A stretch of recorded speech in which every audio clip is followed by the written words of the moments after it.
We're going live. Says we're live. Oh, let me just double check. All right. It says we're live on the StreamYard end, but I don't know if it's live on. Okay, cool. Nice. Where am I hearing this? Oh, cool. There we go. Oh, nice. It gives me some like notifications on my email too, okay, which is kind of cool. So it's still not showing up on my other. There we go. It's showing up on the app now. Hey, what's going on, everybody? We are live. D.Will and I are doing a another Create With Me session for any of you that might join up. This is a very impromptu thing. I decided, I was like, D.Will and I have been wanting to do another one of these for a long time. And it just we haven't been able to like mesh up our schedules. And so today's the day. You can see on the screen here, I got a comm badge, a Star Trek comm badge that I'm going to be, it's being assimilated. I did this with AI. This particular one was Dolly, but I tried, and I have several different versions that I did with Stable Diffusion. So not all of them are assimilated. So let's see here. So I get this comm badge, which is a little like assimilation kind of like digit, right? So these are not actual comm badges. These are not like official comm badge things. Because I mean, it's Star Trek, so there's an intellectual property issue, but I mean, it's inspired by Star Trek. So what I'm going to do is I'm going to take these and I'm turning them into desktop backgrounds so I can give them to my patrons. So every month there's going to be like a themed desktop background, like a few of them to choose from, like 3 or 4, maybe 5, depending on how frisky I'm feeling. So we got like this guy. So, several different options, but I'm going to make like, just to kind of give an idea of what I'm doing, I'm going to like throw in some color. And this isn't quite right, but let's see, go down to soft light, and then I'm just going to do a bunch of this and like paint it in. I have to upscale these images because they're definitely not big enough, but like, so what resolution does Dolly create in? So by default, let's see, this one wasn't Dolly.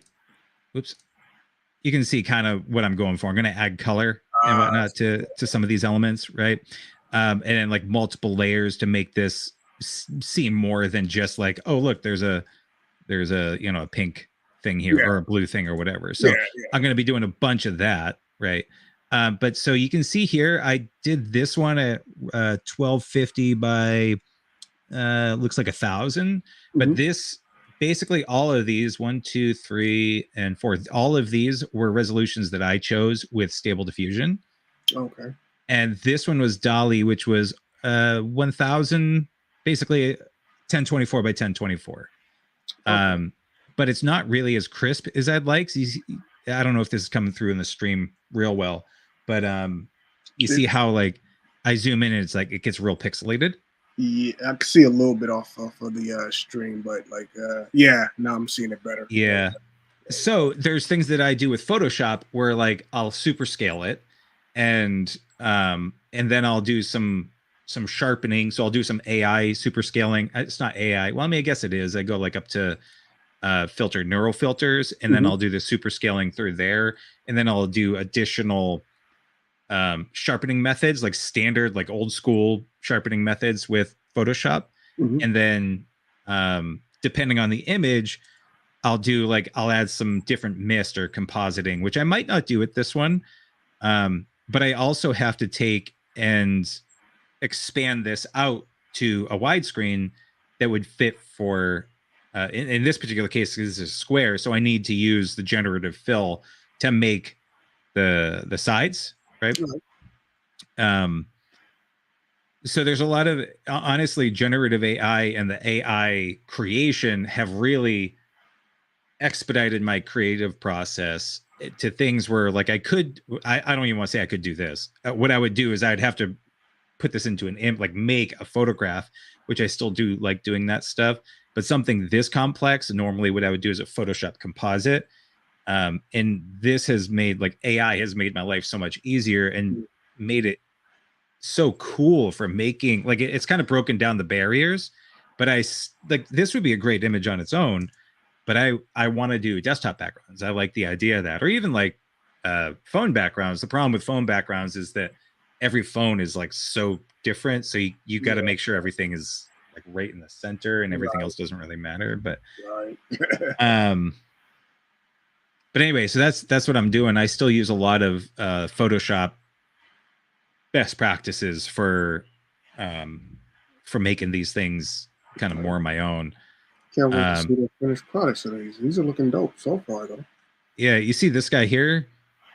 Oh wait, you can't see it because I'm not sharing my entire screen. Let me see if I can open the robot cityscape. So this is one of my more recent desktop backgrounds. That's creepy. Yeah. It's uncanny valley creepy. Yeah. So I got this guy, and I have this idea of, I have this one, and then I have another one, but it's like the robot is an orc.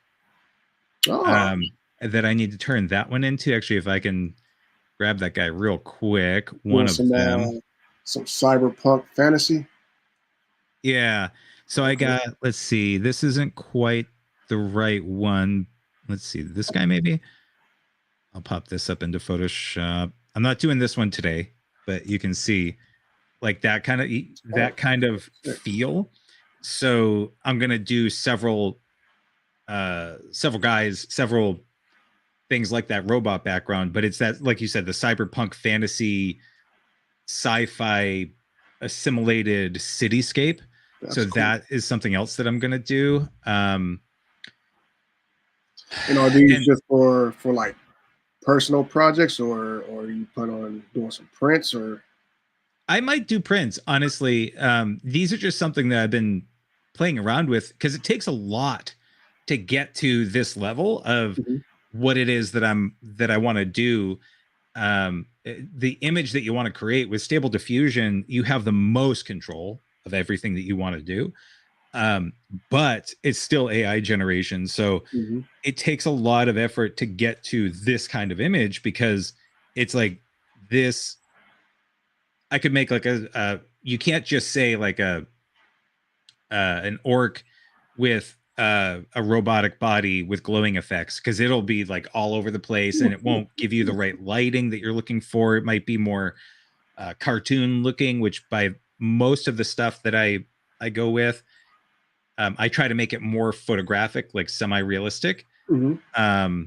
And so then you have to use like certain models that are trained more on the kind of art style that you're going for. But even still, after that, you have to like really play with the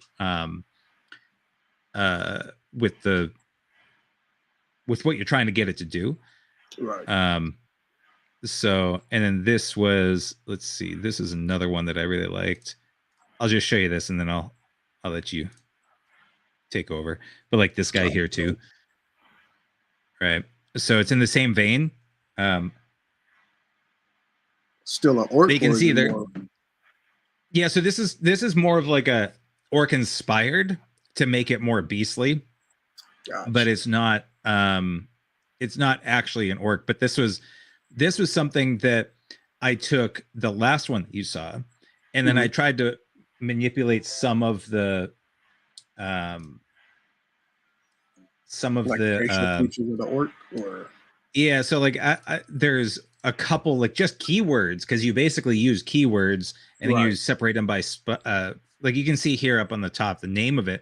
This is part of the prompt that I used, not all of it, but it's part of it. But it's like evil orc humanoid robots, and then it's like stylized cityscape, so on and so forth. Even like having the bokeh, like telling it what the bokeh is that you want, like but you have to do it a certain way and like dramatically. Anyway, so I've been wanting to do a Stable Diffusion tutorial for folks, but it's so involved. It's like and you can't recreate the same exact image. You can get real damn close because of what are called seeds. So if I have this image, and I'm like, oh, it made this image at this seed.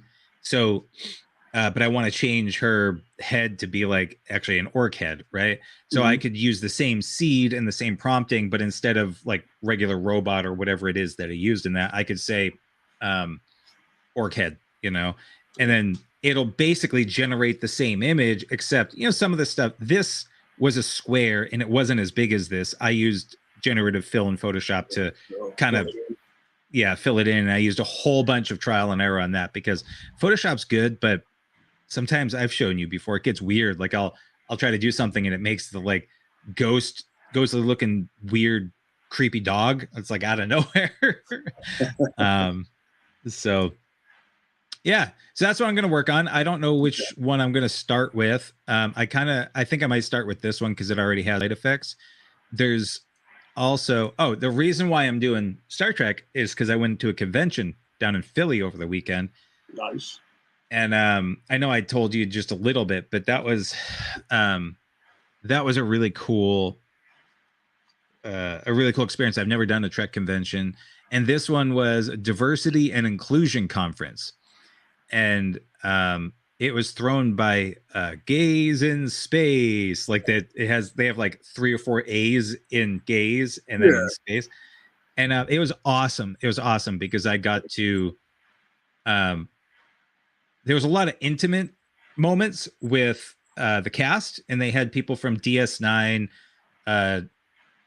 Voyager. Those are the big ones. They had some people that weren't from Star Trek. They were like Gigi Edgley from Farscape. Okay. They had ones from Picard, which is one of the newer Star Trek shows. Okay. And so I got a chance to talk to them, and this conference is really cool and unique because you get a lot of FaceTime with them, but like naturally, like you go to this like little gala and they have this little award ceremony thing. I actually raced. Have you watched any Star Treks? As a kid, my mom was a big Star Trek fan. I remember staying up watching episodes with her, but I'm not like I wouldn't call myself a Trekkie. Do you know which Star Trek was it that you were watching with your mom? Oh, it was the one with Picard. What's his British Next Gen. Right? Next Gen. Yeah. They have the dude with the messed up forehead, and the dude from Reading Rainbow was in it. Messed up forehead. Yeah. And dude from Reading Rainbow. So you're talking about Worf, played by Michael Dorn. He's a Klingon. Right. Lieutenant Commander Worf, actually. And then Lieutenant Commander Geordi LaForge, who had the visor. Reading Rainbow guy. So Klingons, there's actually in Next Gen, I did meet somebody that was in Next Gen, but he was in Next Gen for a while, and then he went over to over into DS9, Deep Space Nine, which is the next one. And he was a Klingon. He was Chancellor Gowron. He was like the head of the Klingon Empire. And so I was doing an event with him. It was like before the thing actually started. And so he and General or Chancellor Martok and Chancellor Martok's wife, Cyrilla, they came in as Klingons, like full regalia and everything. And they came in and they just sat down at our table. And like we felt bad, kind of, because there was like 3 or 4 tables. It was a small gathering. There was probably like 15, 20 people there. Yeah. And I felt kind of bad, but I'm like, at the same time, we're singing Klingon songs. I mean, I'm trying, but I don't remember the songs, right? And then just talking to them as normal humans. But I mean, they're in their Klingon attire. But it was really cool. It was awesome. Did you say anything offensive in Klingon or not? Like, did you try to talk to him in Klingon, but accidentally say anything offensive? Well, you don't want to call him a patach. I know that. But no, of course you say a couple things. I mean, there's a common phrase of like kapla, which I think means like success or something like that. But you just like, you bang the table and rah real loud, like a warrior would. And, so yeah, no, it was a good time. I sat and I was actually surprised at how starstruck I was, because I don't ever really get starstruck. And this is not a main, well, she is a main character, but there's a Terry Farrell plays Jetsia Dex in DS9. And I was like, she's such a sweet person. She's such an awesome. Everybody was so cool. I'll end with this. So we had cocktails with her, but I had a Ractigino, which is their themed drinks, and that's basically their coffee. And so I was sitting there with Jatsia Dax, but she didn't have her spots. She's just Terry Farrell, and we're just talking like normal human beings. And I know that they're normal human beings, but it's just like these people that like I grew up with. Like Star Trek was so influential growing up, like amazingly so. Yeah. So, but the one other thing that I'll mention is I have a signed drone from the Tom Paris is the pilot of Star Trek Voyager, and he's like he's the best pilot in the whole Delta Quadrant. And so I flew a drone against him. There 3 of us flew drones in like a competition. Yeah. And I beat him. And so I got the drone, and then I'll grab it for you. I got the drone, and then he signed it for me. And he was such a cool guy. His name's Robbie Duncan McNeil. Hold on, let me get the drone. Okay.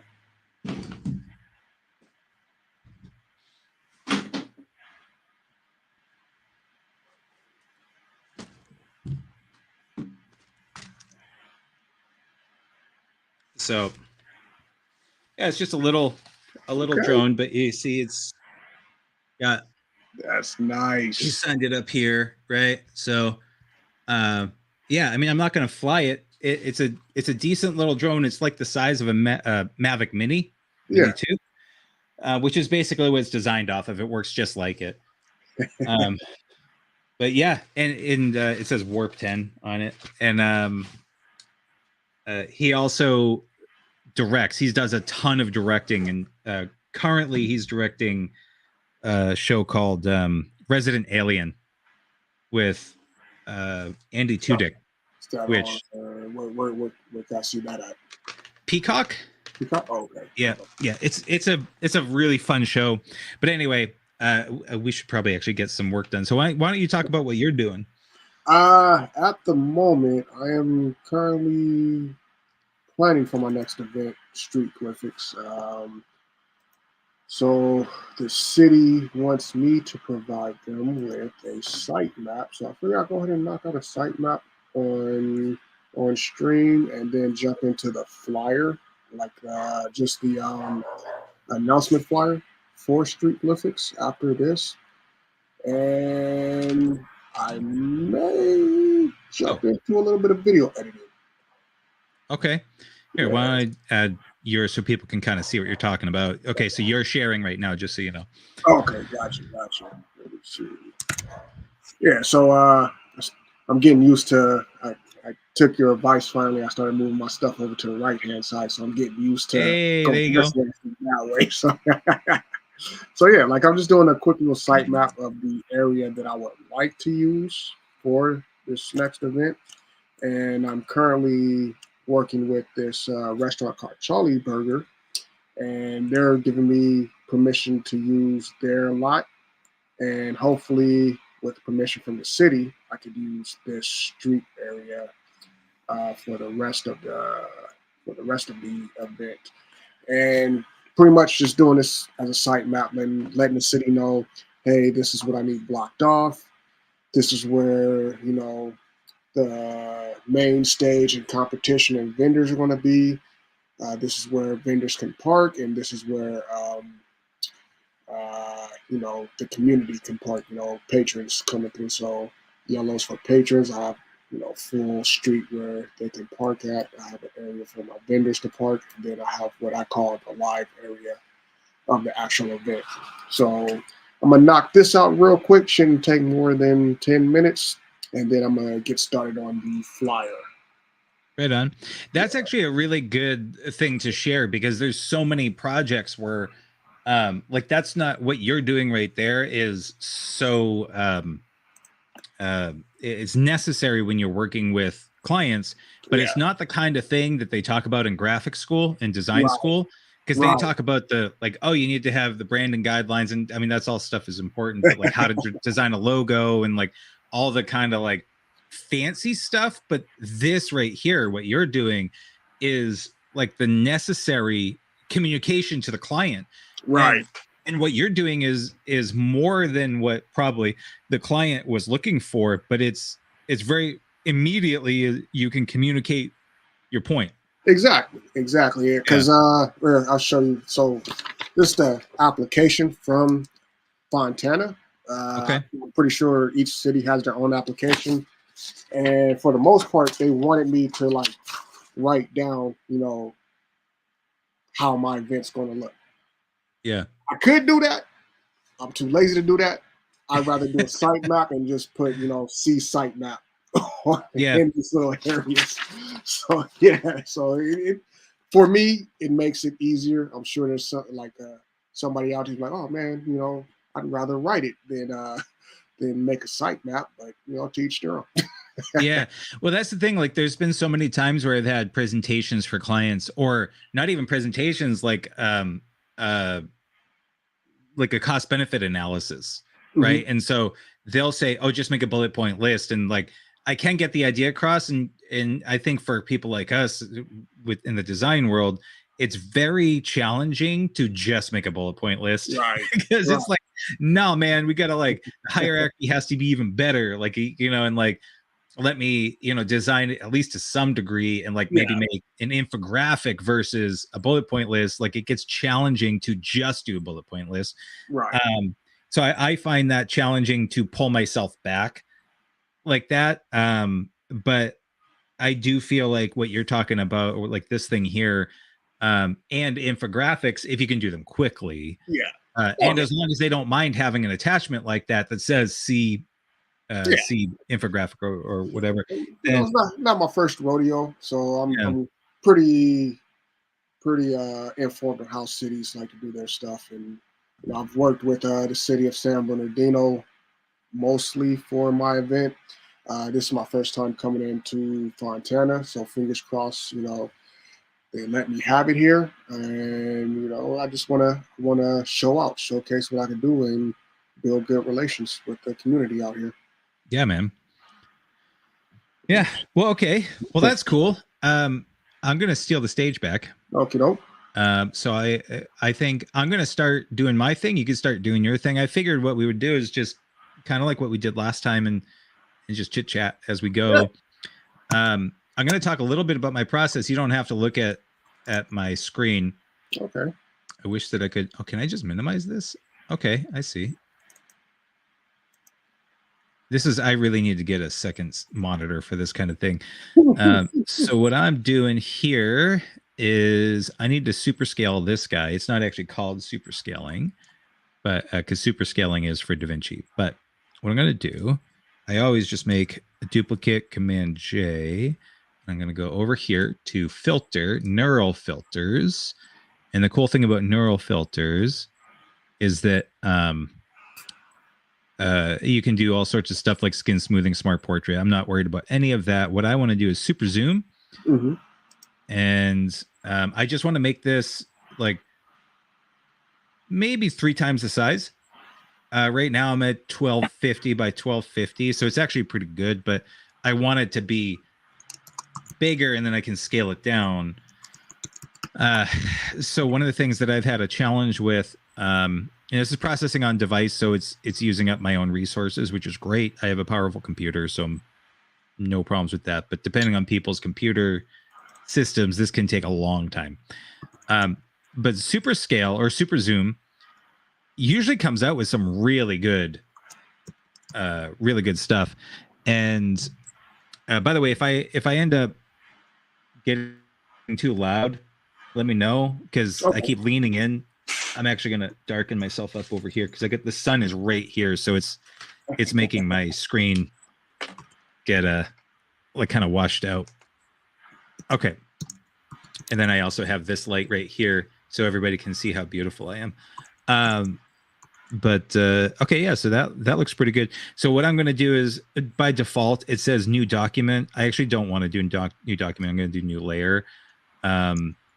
And you can do noise reduction and you can do sharpen, but typically I like to leave those alone because when I add those in the first round, sometimes it does like over sharpening. It doesn't really get a look that I like. And then I like to be able to do this, and then like I can add more layers to do the sharpening and whatnot later. So I like to have incremental changes overall, a little bit each time versus like one big glob of editing. So let's see. This goes to, you can see it made it real big. And so I just need to scale this up. Yeah, okay, cool.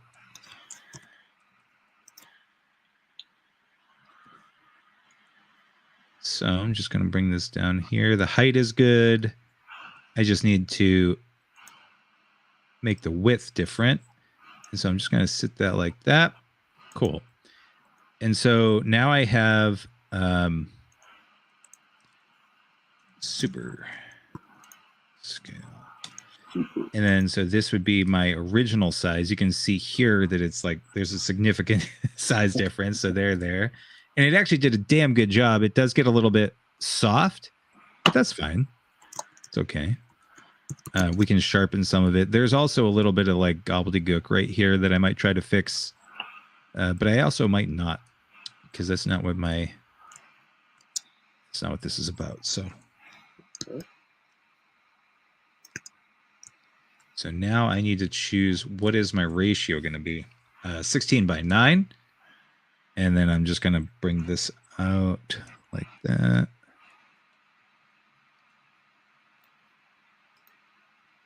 Cool. Okay. So now one of the things I'm going to do too is I like to do the generative fill. I got these bits on the side here. I'm gonna this is a fairly simple image. So what I do typically is copy this and then invert it. So Command Shift I or Control Shift I, depending on what you're using.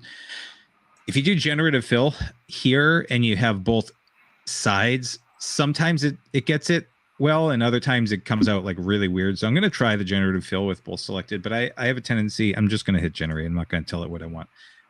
It has a tendency to more recently be weird when you have the image separate like this. It used to do a better job, and I don't know if they changed the algorithm or whatever, but I have a more recently, I'll take one side first and I'll do the generative fill, then I'll go to the other side and do that. This kind of image here is pretty basic. Like actually, it's actually okay. Yeah, like this, I don't know what it's trying to make over here, but it keeps that square there. So like this is a better one, but I'm just gonna ignore that. So I'm just gonna select this guy. Is it undo this? No, it's undo this one. Magic wand. Whoa. Now, for the colors that's going to be working on, these are based off of your company colors? No. This isn't a 124 production. This is Dave is a geek and wants to make desktop backgrounds. Gotcha. So yeah, I'm this is just a Dave Grenier production.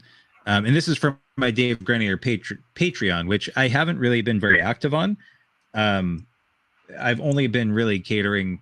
I only have 2 people on there, but that's fine because I haven't been trying to push the Patreon side of things. That's just been something that I wanted to start doing so I could learn it, the back end, because I wanted to do cooler stuff like this and lead into these creative. You and I had talked about a while ago that not the create with me, but like the create-a-thon that I want to do, like where it's like everybody gets together for a month and do these kind of things like each week. And so I feel like the create-a-thon or Patreon is a great place to kind of like have that stuff organized. It's actually inspired by my wife. She does her own, it's not creative stuff, but she's got a group that she does this kind of stuff with, not creative stuff, but they kind of do a similar thing. So I saw it and I'm like, oh, that would be actually really cool. So Okay. So one of the things I don't love that I don't really need this stuff done right now. I just kind of like to get this stuff figured out. Well, one of the things I want to bring up is I'm selecting. Oops. I am selecting a little bit more. Maybe that's what I need to do. Okay. When you do generative fill, you want to make sure you're on your layer that you want it to pull the information from. So I'm having it pull from this layer overall and just like a little bit extra here. Because if you do it on like this other one over here that I have, that's actually this here. So it's going to try to fill in based off of this stuff. Anyway, Right. so we're going to. So it looks like it's trying to put it in with almost like a frame or something off to the right. Yeah, like the right hand side, it's I don't know, like I might have to give it some direction. But at the end of the day, these aren't the bits. If I can't get this, like that actually came out real well. Yeah. That's not too bad. It's like it's got almost like a bulkhead look to it. Yeah, like that one's real good. Yeah, okay. What's this guy? We're gonna try that again. You know what's interesting? Yeah, I don't see it on the live stream, so that's fine. Okay. So I'm going to try that one more time, and I'm going to select this guy, and I'm just going to, I think maybe because I hadn't selected, I hadn't selected really anything on this. Let's see what happens. I'm keeping some of that in there.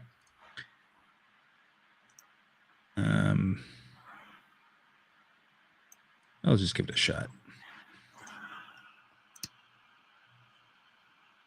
Have you done much with, I know Illustrator has, it's not a generative fill feature, but they have like generative color and some other things like that. Have you used that much? Oh yeah, I definitely use I use generative color a lot actually. I haven't created anything lately where I needed to use it, but it does come in clutch, I must say. It's one of those things where when I'm, I guess in a having a block of sorts, and I need a little inspiration, generative color helps me kind of like, okay, this looks good. I have a lot more options than I originally thought I had. Yeah. And I've seen, I haven't tested it out yet, but there is I'm not sure if it's new or if it's been here for a while, but they have a liquefy in there now. That I Oh, really? out. So, yeah. How does that work? Like what does it do? So like from what I've seen so far, I've just seen people use it with text, and they would turn the text into shapes, and then you go into the liquefy tool, and you'll like kind of draw in a line of the shape of how you want to start to morph that text, and it'll like literally liquefy it, through that line. I'm probably going to play with that this week for sure. But yeah, it looks fun, so I want to see what's up with it. Okay. Yeah, I haven't used it. I actually haven't used Illustrator much. I've done some branding stuff, like branding guides. Mm-hmm. And I was using InDesign, but InDesign kept crashing on me. I think I told you about that. Oh yeah. Yeah, which was frustrating. So all right, let's see. I'm going to do this. I'm going to say group that. Everybody likes groups. Everybody likes organized files. Tell me about it. Not everybody. Some people don't. Man. Crazy madness of just. Nothing frustrates me more than some layers that aren't organized. Right. Okay, so yeah. Okay, so now I'm starting on my coloring aspect here. there's actually an image that I have. Yeah, it's this one. This one and this. No, it wasn't that one. Is it this one? Nope. Man, this I really want to do this one, but I like this one a lot. Or the last two, this one and the one previous. Okay, so this one that has like the comm badge is assimilated. No, the one that you showed right after that. That one. This one? Yeah, I really like that one. Okay, yeah. This feels kind of digital. It feels like almost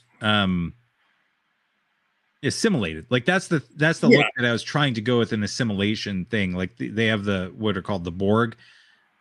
Which actually you would have seen them if you watch Next Gen. The Borg are the guys that have like the tubes like and stuff. And like, yeah. So like that's what kind of inspired this. And then this one was actually a nice surprise. I didn't ask for a transparent comm badge, but it gave me a gritty kind of transparent comm badge, and it did that because I asked for the for something in Tenebroso. Like Tenebrism, which is darker, more extreme Coda Scudio, right? So it's that really dark shadows and really bright, smaller highlights, and I do like this grungy look. I like it. So anyway, this almost made it feel like Section 31, which is their kind of like undercover, dark entity that doesn't actually exist. You know, they'll do the stuff that the Federation isn't supposed to do. Yeah, I like that. So they're the men in black, so to speak, or the the Green Berets or Deltas. So I don't think I'm gonna get all these done today during our stream. Okay. But you know, I still got to figure out exactly what it is that I want to do. That this is a lot of trial and error. So like, I don't know what colors I'm going to do yet. But I like to typically do different, like different effects. Like right now I'm working on altering the color, and I could do, because this already has a color to it, I could just do hue saturation. And kind of manipulate that, which actually I might do because it has the color already, and then just add a color overlay on that, and then like different effects to make it like look more glowy. Gotcha. I'm a sucker for glow, so ain't nothing wrong with some glow. Yeah, I don't know if I want to do like green. That looks kind of sick, but I think I might keep the red, nasty. I might keep the positive energy of the Federation in there, so I'll keep it blue. Gotcha. But yeah. So do you get? What's that? I was saying, how's your week going? Oh, it's going real well, real well. So I came back from Philly. From that, we drove down, and so is that like a Vegas trip for you? Like if I were to drive. You driving to Philly? Is that like me driving to Vegas? Yeah, it basically the same thing. It was a 5-hour drive. Okay. And we had to just touch New York a little bit because we went through over I think it was the George Washington Bridge. So that was where the garbage traffic was. Gotcha. But no, unorganized is life. Let's see. We got Mad Wombat Z is over here. He said, "What a nerd." What's going on, Mad Wombat? Yeah, no, totally is, or totally am. But that's okay. I'm confident in my nerddom. Let's see. Do I want to like multiply that? Oh, that gets it kind of creepy looking. I like that though. Color dodge, overlay, soft. Yeah, I think I'll keep it just normal for now. But yeah, no, it was a good time. I drove down with a buddy, and 2 other buddies met us there. They flew over, and had a really good time in Philly. I've never been down there before, so It My was. roommate's from Philly. Oh yeah, like Yeah. Philly proper. Yep. I keep making fun of him about it too. So Have you been there? no, but I like being a jerk. So Yeah, no, that sounds right. That sounds right. Yep, I know that. I don't know too much about Philly, but I like to make fun of him about it. Yeah, it's real nice. So one of the things that struck me was the architecture for like every building had a uniqueness to it. Now Massachusetts does too, like Boston especially. There's a Yeah. lot of character in the buildings, but you do have a lot of like corporate style skyscrapers. And I felt like Philly had less of the corporate style skyscrapers and more of the like unique old school blended with the skyscrapers. There weren't as many skyscrapers. There was a lot of sky I could see. And City Hall, I was right next to City Hall. I could throw a rock at it. That's where we stayed. It looked insane. There's no way I took pictures of it, and there's no way that you could see the enormity of how big City Hall was with the images. I knew that was going to be the case, but it was awesome. It actually. Do you remember the Tim Burton Batman movies? Oh yeah. Yeah. So it looked like the Tim Burton City Hall, but except for like it didn't go as high. Obviously, that thing was CGI all the way up. But Yeah. I wouldn't, if you told me that City Hall was the one that they used like to do the like ground recording at, I wouldn't put it past you because it was awesome. Like it was just kind of out of this world. But I'm confident in your nerddom too, Mad Wombat C says. So anyway, yeah, it was a real good time. And then we came in real late because like I told you, I did that that drone racing with Robbie. Yeah. And we weren't expecting to do that. We were supposed to be on the road well before then. But we ended up having the opportunity to do it, and so we did it. And so I didn't really get in here till like 1 a.m. So the next morning I was dead to the world. I'm done. I'm done. I did a ton of walking actually. Like I thought that I'm actually surprised at how much like I hit my targets and everything without even thinking about it on my Apple Watch. Yeah. So they have real good food there. If you should go just for the food. You know what? I heard, was it the two famous cheesesteak places aren't the places to go. There's like some hidden gems out there where the locals go. Yeah, no, never go to the tourist places, man. When you come out here, I'll bring you to Little Italy. Okay. And it's everybody goes to Mike's or what's the name of that other place? It's across the street. Oh, hard to tease me while you're over chat. You're so far behind. Yeah, man. I'm busy, man. I'm doing these. I'm trying to figure out my effect that I'm putting in over here. But I appreciate the tease, man. I mean, I know it's real far behind. But let's see. Soft play. Nope.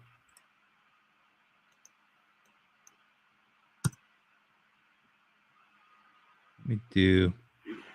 Yeah, so there's a place called Mike's Pastry. I think it's pastry. I'm not sure. Have you ever heard of it? No. It's a very popular. You get cannolis and whatnot there. Oops. Okay. I like it's Italian bakery. It's in Little Italy, which it's Italian. Yeah. So, but it's made on right on the main drag, and people go to Mike's, like presidents and whatnot. They got images of like, I think it might be George W. and Bill Clinton and some other folks. And so like the line is down the street for this place, and it's great, but it's not where the locals go. To your point, there's a cool place that I'm not going to say where it is because I don't want everybody. Yeah, I don't want anybody going there. Don't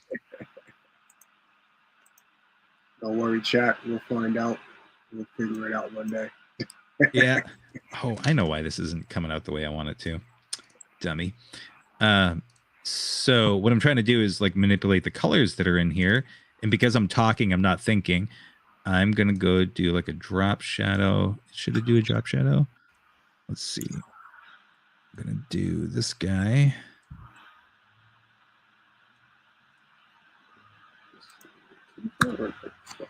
You know, I might actually go over to, which one is the one that I really wanted to do?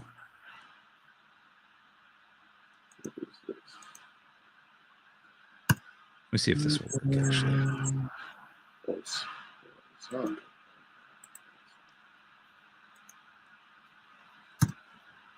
Yeah, okay.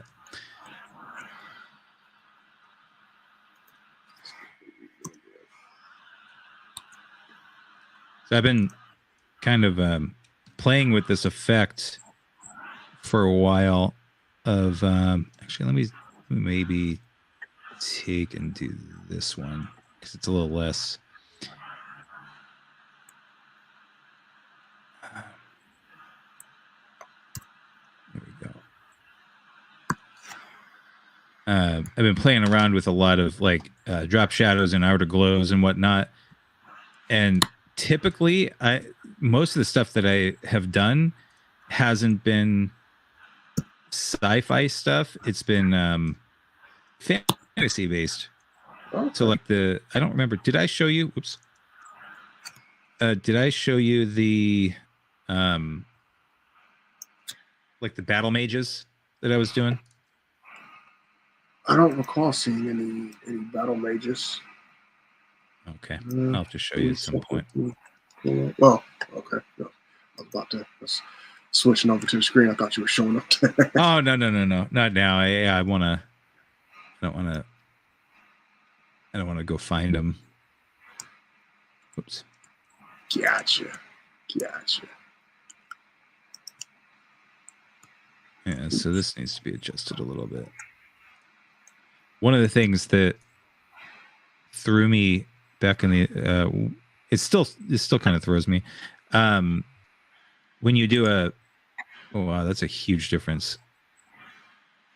Doesn't okay, so we're not going to do that based off of like the resolution of the actual image. You could say like 1%. If I say 1% and I tell somebody else to do 1%, like and they're working off a different image, it could make a completely different like size or not even show up at all. That was something that I didn't understand in the early days when I was doing some Photoshop tutorials, and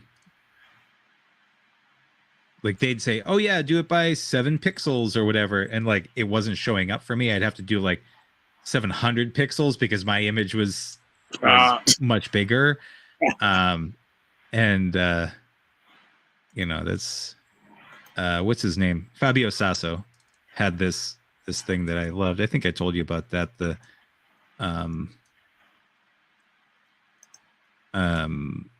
what's that called? The frozen bottle effect. Yeah. Where he's making that like making it look frozen. Yeah, like he did it with noise. He didn't even get ice from someplace and then composite it on. He like added noise and then different pixelation effects to create what looked like ice, which was insane. It's the old school way of doing compositing, which you could still definitely still do that, but it's a lost art, I think. Sometimes just doing things the old school way feels a bit better.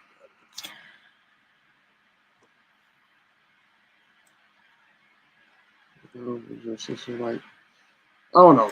I don't know if you remember this old commercial, but it was like this older lady. She was talking about getting older. It might have been like a TV commercial, but he was talking about being old and shit. He was like, now I get to do everything the hard way and enjoy it. I was like, you know what? I understand you now. I get you, you know? Sometimes it's cool to just get your hands dirty and, you know, learn how to do something our forefathers, our graphic forefathers did. Yeah. Well, like even I have a tendency to do this on everything, and I think Mad Wombat can attest to this. I'm really into the manual labor of things, Mm-hmm. where I just really like to do like a handsaw or like a.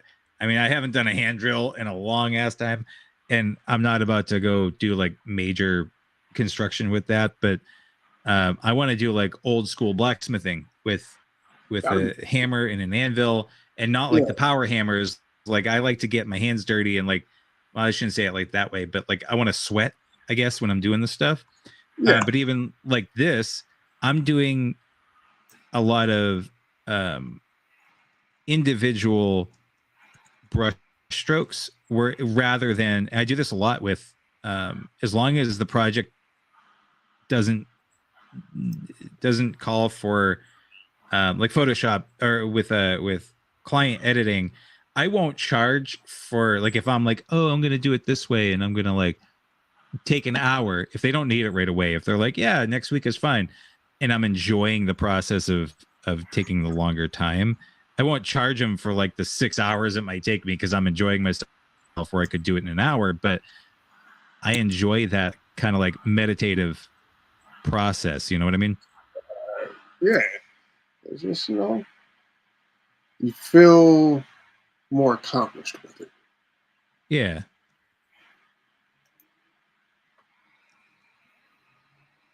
How much do I want to do? So this is kind of like regular design where a lot of it is just trial and error and like seeing how you want to do it. Like Oh, yeah. that's Preachers require, sir.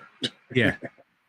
So I don't. That's the thing. I don't really have an idea for these very much because I was making these just before we jumped on. Uh, So I'm trying to figure out exactly what it is that I will do. do I want to go 40 or 60? Let's see. See how 40 looks. So, You want to share your screen for a minute oh, while you're yeah. doing that? Yeah, I'm working on the flyer app. I'm doing, oh, let me see. Are you showing now or not? Yep. Yep. Oh, I okay. got you up. For sure. So I'm working on just, you know, a minimalist uh, flyer just to start getting the word out right now. And if anybody wants to know how I set my text, what I usually do is I set my largest text, my largest text first, and I use the font size thing as a calculator. So I typically like to make my secondary text 60% or 40% smaller than my main text just to kind of give it a good aesthetic. So if you can see right here in my text size, I have 101. You know, that's my main text. And then I put an asterisk as a multiplier sign. Now I'm going to see how it looks at 40%. Right now it's at 60. I just want to see how that looks. And I kind of like 40% more than I like 60%. So, uh, yeah, so that's currently what I'm working on. I'm still putting things together, and I want to, you know, just get the word out that we're coming back in September. So, and this is the street that we're going to be on, Nuevo Street in Fontana. This is how many of these have you done before? Because you've been doing these for a while. Yeah, I've been doing them since, well, I started in 2016. We missed out on 2020 and 2021, so 16, 17, 18, 19. I did one last year, 2022. So This will be my 6th one. Oh, wow. Yeah, and I love doing these. I have so much fun planning these out and getting people out there and meeting people. We try. Do you have you got some of those images and videos and whatnot on your social, right? Oh yeah, Street Glyphics? Yeah. We post we post everything we do on our socials, and you know, we do a recap video on our YouTube channel. So we try to keep people informed, keep the relevancy and you know, eyes on what's happening. And you know, so doing this is a job all in of itself. Even though I like doing it, I have to make sure that the community wants to come out as well. Yeah. The street, God, what are the Tiny Desk performances? Is that technically part of like a, I don't want to say subgenre, but is it part of that same approach for Street Glyphics? Are you asking me if it's like part of Street Glyphics? Like, is it or is it more? So when we have like our version of the Tiny Desk concert called Sparks, that is something we use for people that we want to come out to perform at Street Glyphics. So what we'll do is we'll film like small little, you know, Tiny Desk concerts, but not at a desk. We use different venues around the Inland Empire to you know, showcase that artist and be like, yo, if you like what you see here, come see this person perform live at Street Glyphics. So in a sense, yeah, it's a part of Street Glyphics, but it also helps as, you know, content for Untapped Media, because Street Glyphics is under, or Untapped Media, then you have Street Glyphics, which is under the umbrella of Untapped Media. That's just my event. And we do other services for, you know, small businesses and everything. Like at the moment, we are working with a local business, Charlie's Burger, which is who's letting us use a portion of their restaurant to host the event.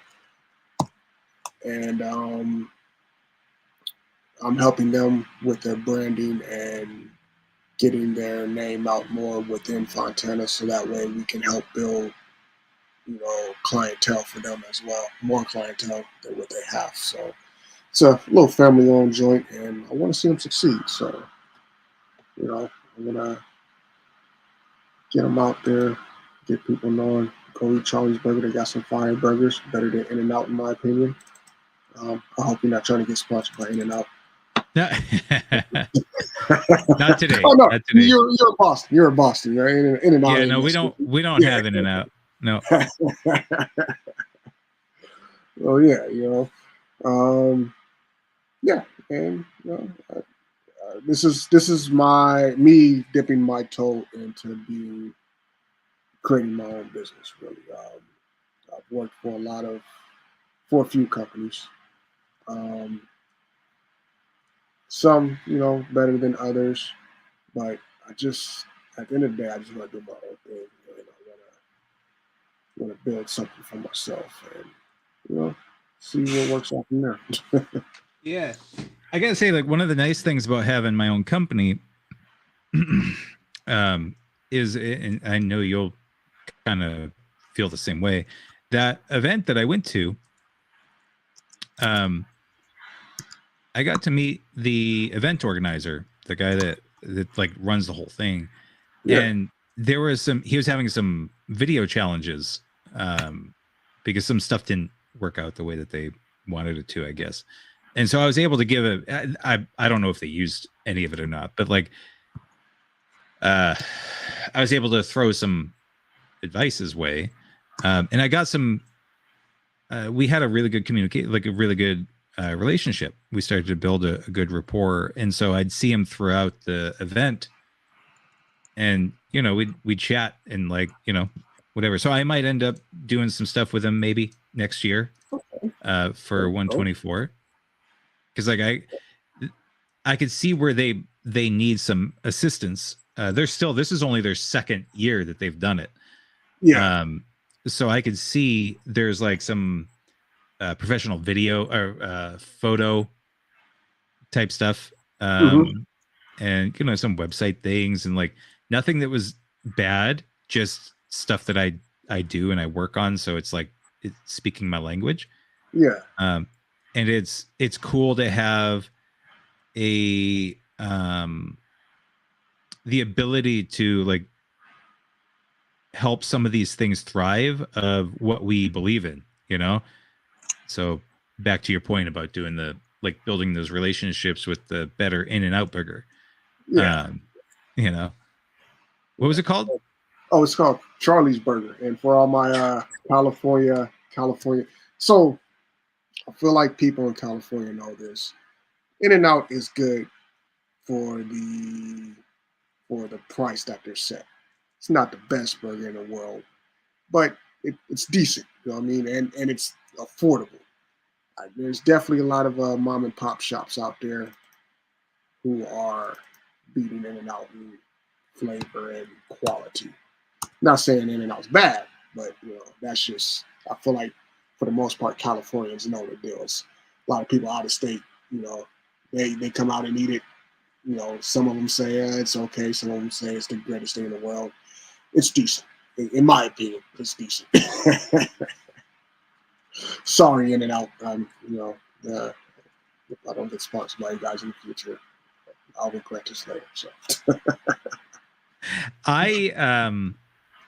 I'm not a big I like the burgers, and dude, the Neapolitan shake is amazing. Yeah. But I am not a big fan of the fries. I appreciate that they make them like straight up, like right there. Yeah. Like they have that like chopper that they throw the potato in, and they just like chop it down. So everything is fresh and made right there. Yep. But they always get super cold, or they get cold real quick. You have like maybe 10 minutes, but I don't even think it's that long, because I'm dumb. I'm really sensitive to having food be the temperature that, like warm food should be warm, and I know plenty of people that it's like, it's not a big deal if it's a little bit cold, but like I'm dumb. I know I get too sensitive about it. And it's like, I don't want this anymore. I don't, so there's like a short window of, there's nothing wrong with that. You know what I mean? Like, and that's the biggest complaint for a lot of people is, the fact that the fries could be better. It's a double-edged sword. I like the fact, like you said, fresh fries. They're making them on site, cutting the potatoes right there. So that's two ingredient item. You go to McDonald's, you got 19 ingredients in your fries, which makes no sense. Yeah. So I do appreciate that I'm getting fry oil salt. Yeah. And to be honest with you, I think In-N-Out wasn't really meant to be taken home, more so than to be eaten in your car. That's why you have the option to eat in the car. They give you that option. Serving it. And yeah, the fries do get cold really fast. Which, now that I think about it, is like, I live right around the block from an In-N-Out. I'll go there, burger, fries, go home, fries are cold. I go to McDonald's, which is maybe 5 miles from me. Burger, fry combo, bring that. Fries are still hot. So I wonder what McDonald's is putting in there to keep it hot. Yeah. Long, you know what I mean? So yeah. Like I typically won't I typically won't bring In-N-Out back. Their burgers are really good though. But I'm gonna have to try your boy Charlie's Burgers next time I'm out there. Oh yeah, most definitely. I'll take you out there on my treat, man. Oh, your treat. Okay, I'll get 2. I'll get a couple.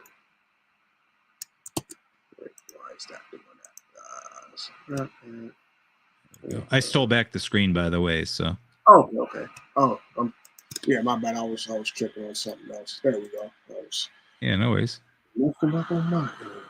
So I'm trying to just doing old school coloring, man. Like that's this. One of the things I love about this is it's like having a coloring book, only it's more customized. Yeah. And you have a lot more once you understand Photoshop a little bit better, you can kind of play around with how you want things to look. Right. Or right. you even understand it's just adding shading or coloring. There we go. And it's a lot of fun. It's like having those got really popular for a while, like coloring books for adults. Oh yeah. Because you're just kind of like filling in the shapes or whatever, and it's like it's nice. Well, I had one on my iPad for a while, but I enjoy this better, to be honest. Let's see. So, ooh, nice. That glows it. Cool.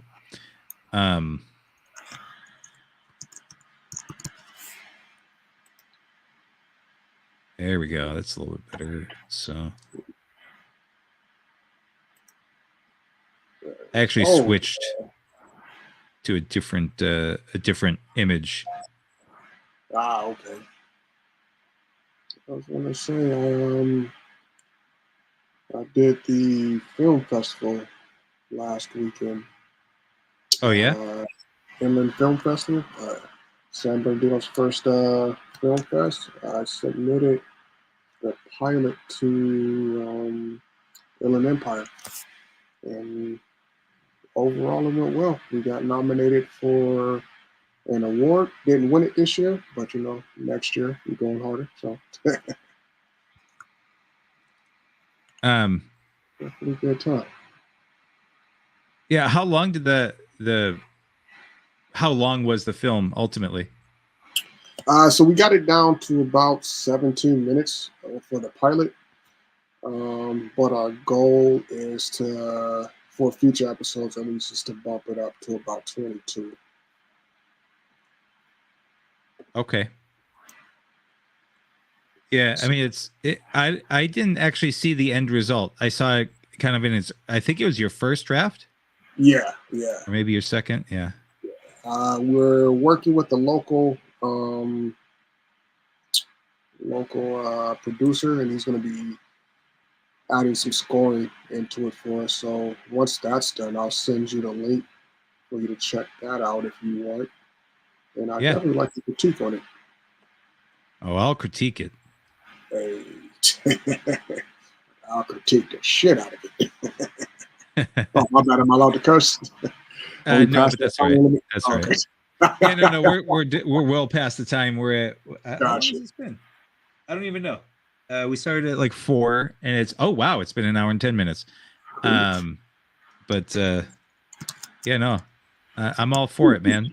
You know how I love to. Oops, you know how I love to do the critiquing.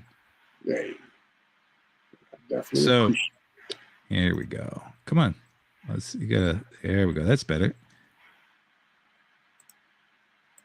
So, are you looking at my screen by any chance? Pulling it up right now.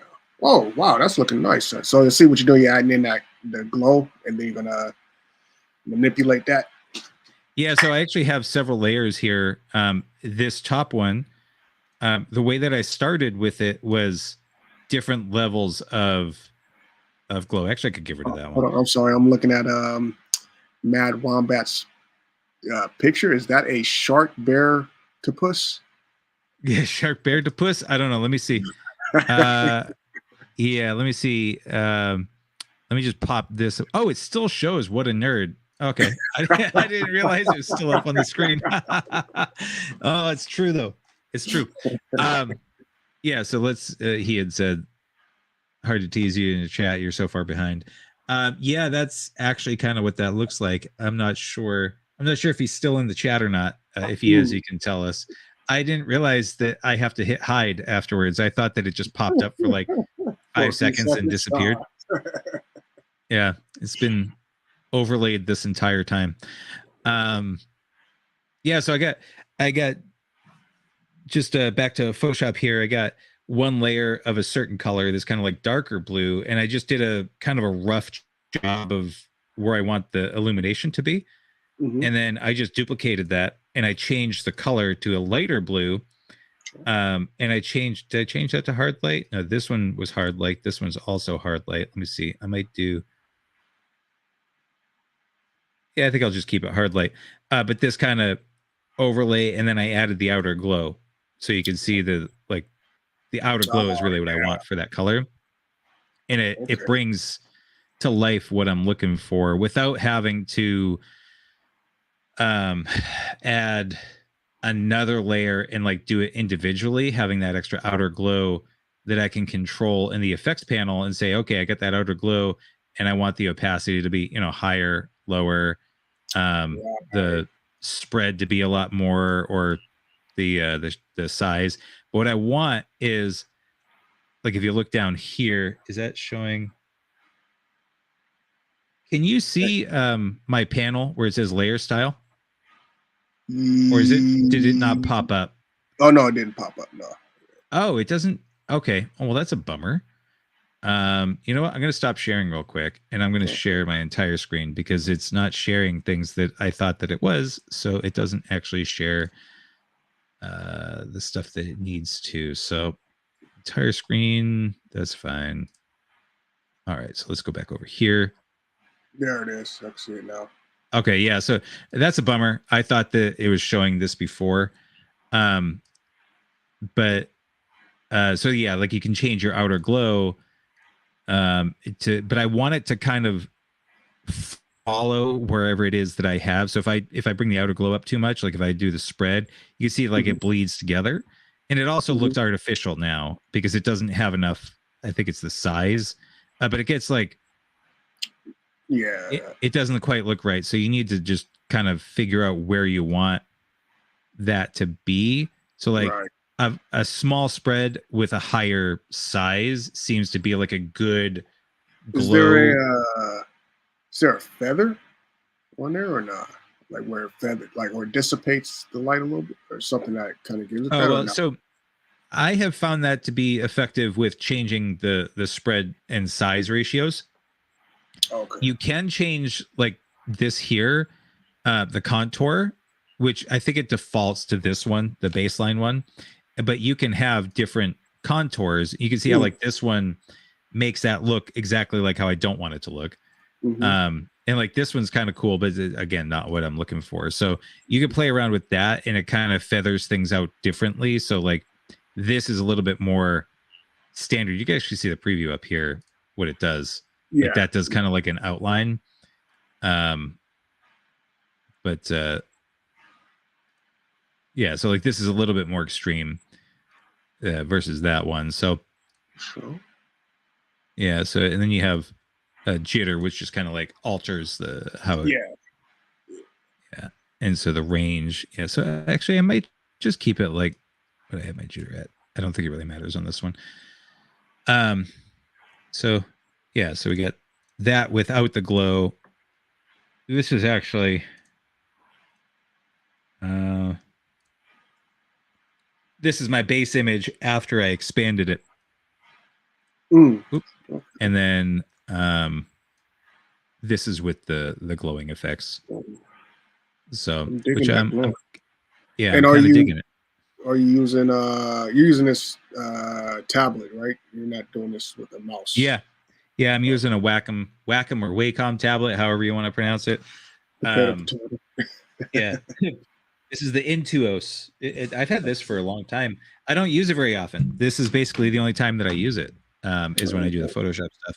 You could do it with the mouse, and I have done it for years with a mouse, but it is nice to just, it's more natural, more ergonomic, as people would say, right?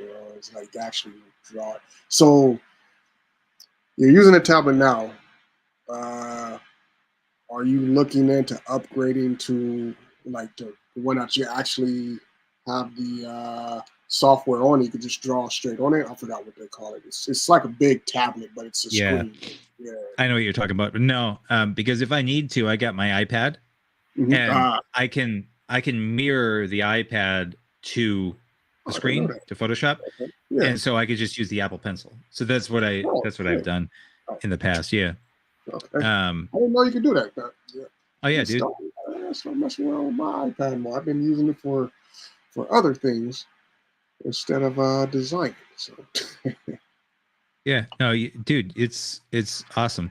One thing that I'm going to show you here that I do that it might be a little bit of overkill, but this is the to that same idea of what I was talking about with like incremental changes.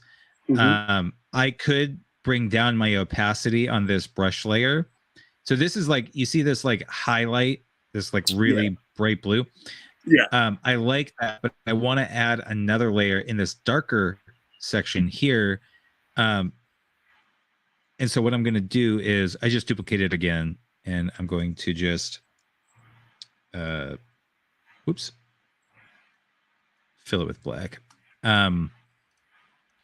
I like to, if I'm going to have a different element that I'm highlighting. So in this case, I have that kind of like the natural streak that they have in this artwork, like this highlight on the bevel. Yeah. I'm going to add another layer, and it's essentially the same. It's the exact same color currently, but I like to have different elements with different layers, because then you can control the layer a lot better. Right. And then that way you're not like right now, if I wanted this to be at 10% of the opacity, then I could just bring this down here. Or I could bring this down to like soft light. Or I can even change the color, because it's a different element now. So I might want to make this a little bit, bluer or something, or, let's see what happens if I threw in like an odd color, like pink. I don't know. But I know that a lot of people, you'll see when they do Photoshop artwork, they'll just keep the same layer and like just change it to the opacity of the brush is like 10% or whatever, and like build it up. And that's definitely a way to do it. But I have a tendency to I like to have everything on its individual layer, I guess. It's well, you know what they call people who do it all on one layer, right? Oh, what's that? Novices. Oh. You're fighting. I'm sure there's people that they're like, that's fighting. Them's fighting words. They can meet me in the streets.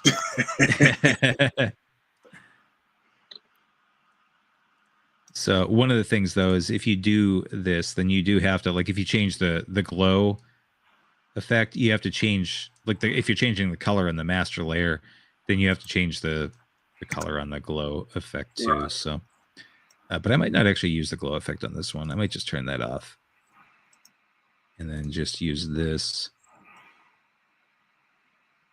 and just do like, I might just shift this over to like a really big. Oh, I hate when I do that.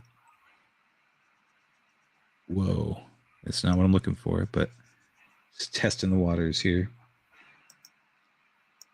Oh, I have it on hard light. That's why. Okay.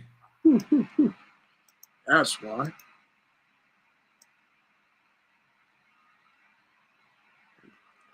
Let's see how it looks versus that one here.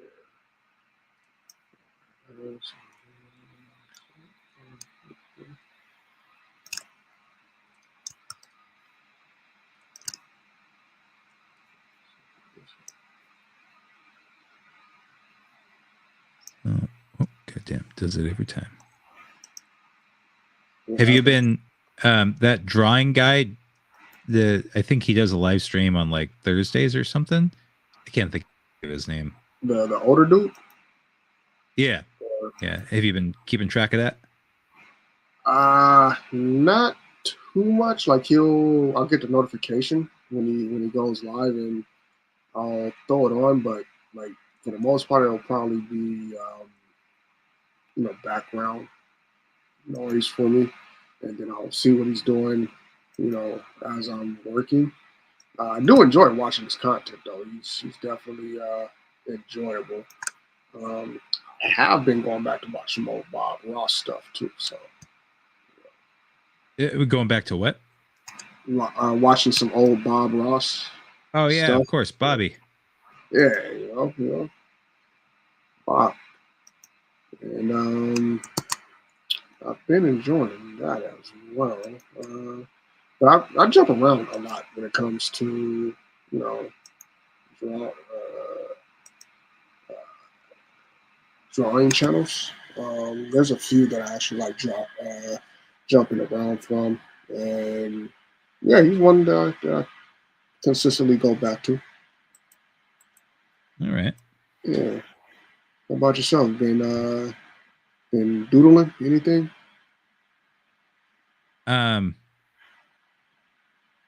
No. I saw that he had a thing that came up, and I wasn't able to make it the last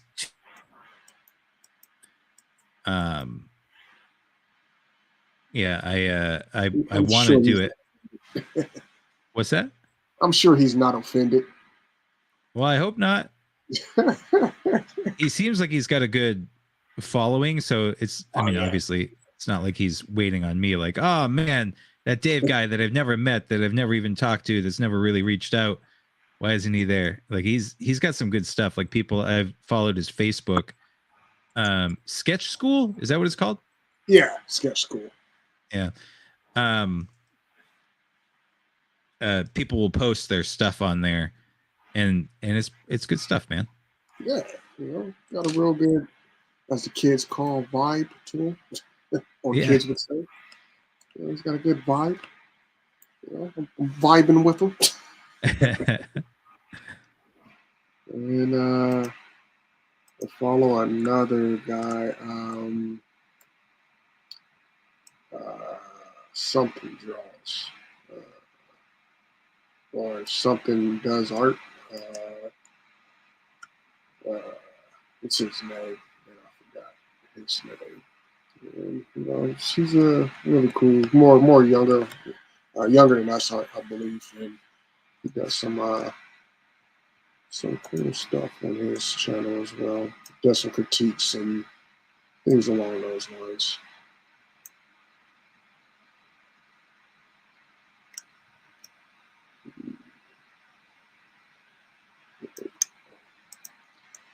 There we go.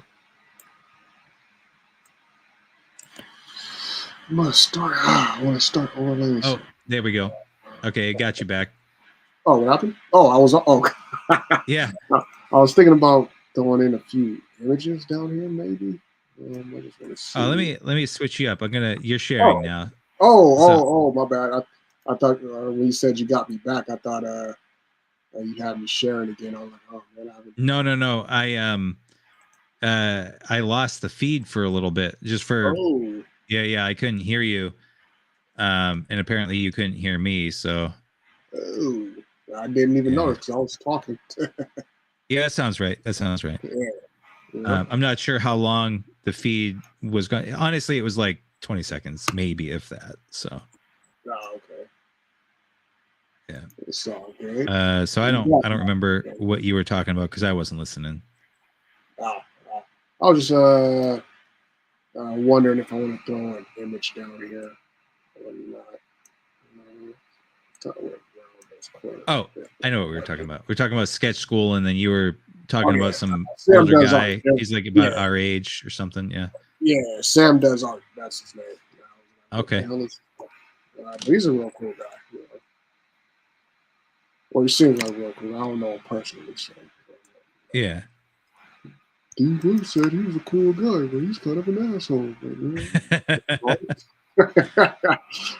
From my perception, he seems like a cool guy. Probably throw some images in there. And throw a nice little texture above it. You know what I'm going to put? I'm going to put a stroke around that if I put some images in there. Let me add a stroke just so I can remind myself to do that. Stroke. Whoops. Change that stroke color to white, just so I can remember. Make it. Yeah, it's looking nice. It's you know how artists are. It's like you say it's looking nice, but I'm like, there's so much missing. But like, if you from the outside looking in, do you feel like if I were to start slapping this up, you get the gist of what's going on? Oh yeah. Yeah. Hold on. Let me actually pop it up on my screen. I'm looking at my iPad down there. I'm throwing a few images, maybe. Yeah. Maybe I'm gonna definitely put a texture on it because you can't be a graphic designer and not use textures. No, especially for Street Glyphics, like you need to have that texture to it. But Definitely. I'm definitely playing around with some more stuff. And I might even throw it in a Photoshop to add some stuff to it. I'm not sure if I'm happy with this. It could be better. Separate that. Yeah. might be too much. Not you, me. Sorry. No. You said it was nice. I've been watching a lot of So, What's that?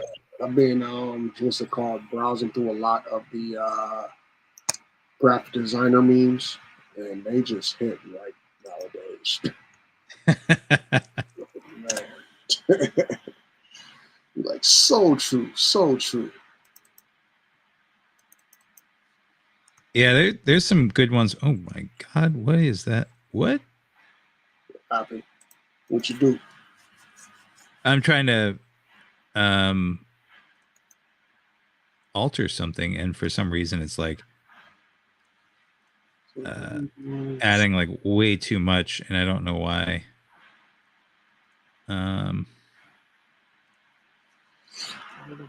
Yeah, I moved around my file quite a bit, so it's not behaving the way that I want it to. Yeah, that's oh, I know why. Yeah, dummy. I put my flow on 100% instead of 10%. So Gotta do it. yeah, that 100% does it. Yeah, that's better. Stop. So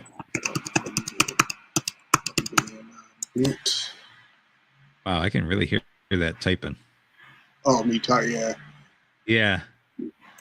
If you ain't typing hard, are you designing? Right. Actually, I might go check out some references real quick. Let's see. Is that 100%?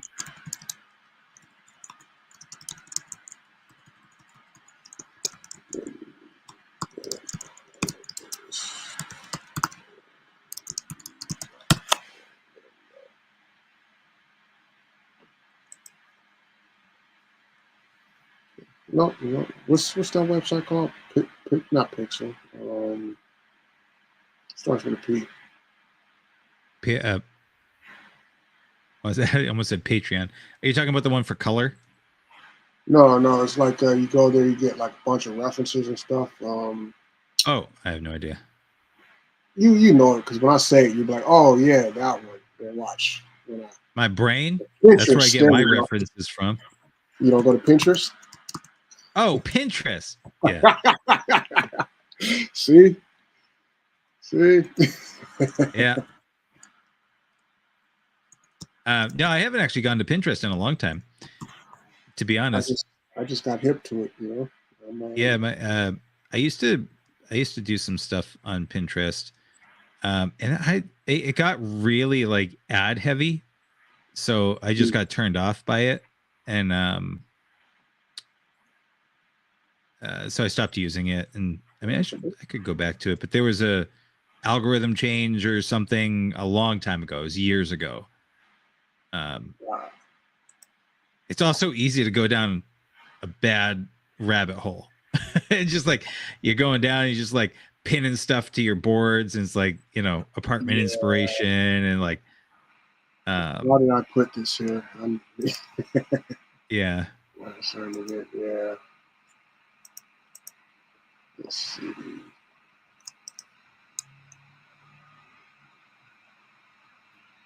This I feel like actually is coming out a little bit sick, so I'm enjoying it.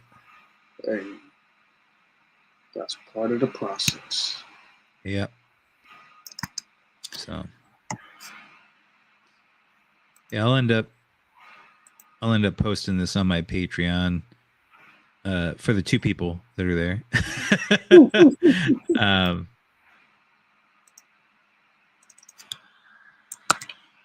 But yeah, there we go. There we go. I don't know if other people are going to be like, yeah, okay, whatever, Dave, but I don't care because this is freaking sick. I like this. So let's You know what? what? What's his name? Rick Rubin. You know what I mean? His philosophy on just creating art is do it for yourself and let the ones who feel it follow you. You know what I mean? Yeah. He's like the prime hippie that actually makes money.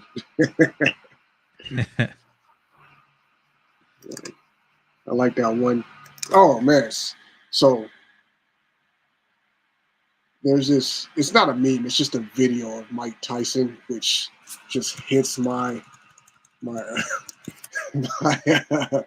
sense of humor so well. I don't know if you've seen it, but it's this video of him when he goes out shoe shopping with Complex.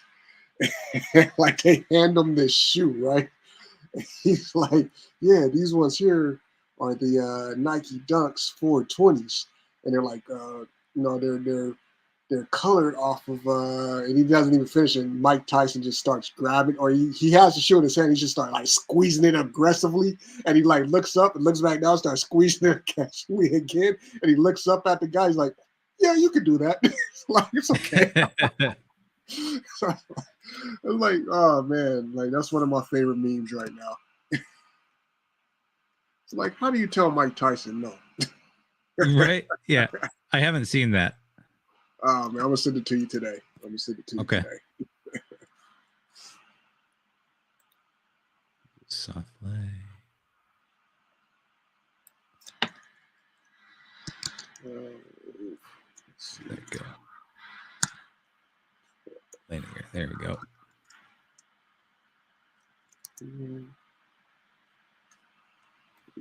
Let's see.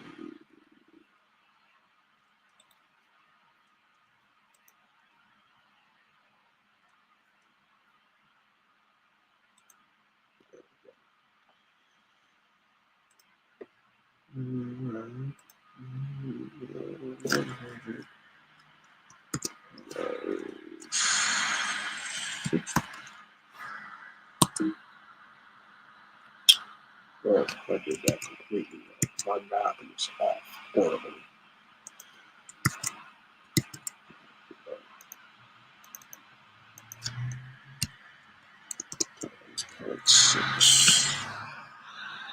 There we go.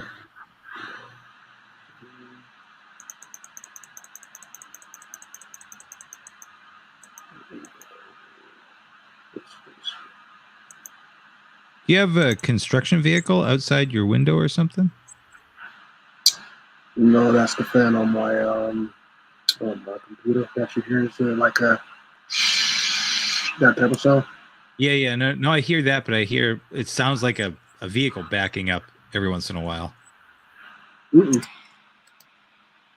No, it's not me. Or if it is me, I'm not sure. Are you calling me fat? Yeah, I am. What you gonna do? I just accept it. You know what I mean? I'm non-combative. There you go. The way it should be. Oh, there we go. That's better. That's better. There's way too much glow on that guy. It's no such thing, sir. It's way too much glow. What are you talking about? Oh, yeah. It was We need a Santa. Who are you? Right. I'm usually all about the glow, but this is I'm having a hard time with these ones, honestly. It's interesting. I usually like knock these things out real quick, but Yeah. I'm just I don't know, being a little too critical or something. I don't know. Like it's different when you're on camera. yeah, that might be it too. I don't know. Doing it live, it's different, you know. I don't know. Yeah. There we go. But yeah, I also usually have some like whoa. Okay. I usually have some like thinking music on, like some stuff to I don't know. I don't know if maybe that helps, but Don't have any non or what's it called? Free use music. What's it called? oh, I know what you're talking about. Non-copyrighted. Oh my god, music. royalty free Yeah, music. there we go. There we go. Yeah. No, I could, but I mean it's a live stream, so and I don't know how long this thing is gonna go. It's already gone actually quite a bit. And so I don't want people to get sick of it. And you know, they can listen to the dulcet tones of our beautiful voices. Hey, Right? you know, you guys have to suffer through it, just like I did. Yeah. I'm just joking.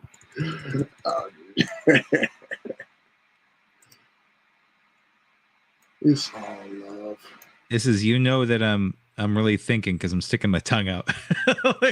You know? You Michael Jordan it too? Yeah. There we go. It's yeah, it's you know, it doesn't have to be perfect, but whoops. Yeah. But yeah, that's how you know it's good, is if you know you're making weird faces, sticking your tongue out. If you're not BB Kinging or doing the BB King faces while you're designing, you know, it's like good design is like good jazz. You know what I mean? You sit up here, you create, you do the like, that looks good right there. You know what I mean? You smile big, and when it doesn't look good, you make a weird looking face, like, ugh. Yeah. What was I thinking? You know? Oh, there we go. That might be a little bit better. That's a little too intense. Oh, come on, Kat. She's had this nasty habit of sitting on my no, get away. On my my GPU. Like I got a box, an external box GPU that I really should like it's on a little platform and I really should get it secured because she's gonna knock that thing over one time while the fans and everything are running and I don't want to have to replace the GPU. Yeah, I'm just being dumb, but she's coming over and she loves to kind of like come over from the window from there. Hold on a sec. Stay there. Stay there, you dumb cat. There you go. Look out the window. Have fun.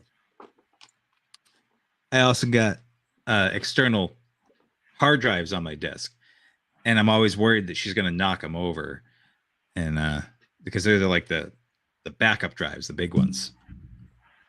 Okay. Yeah.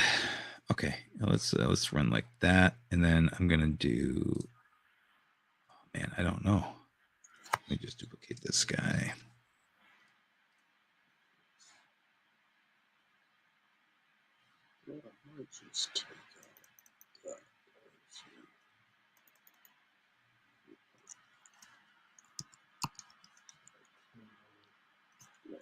Oops.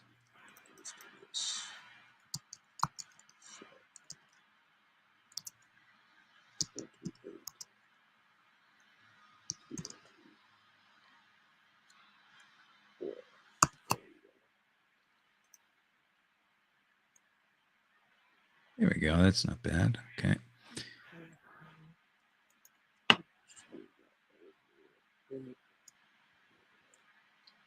Oh, hate that. Okay.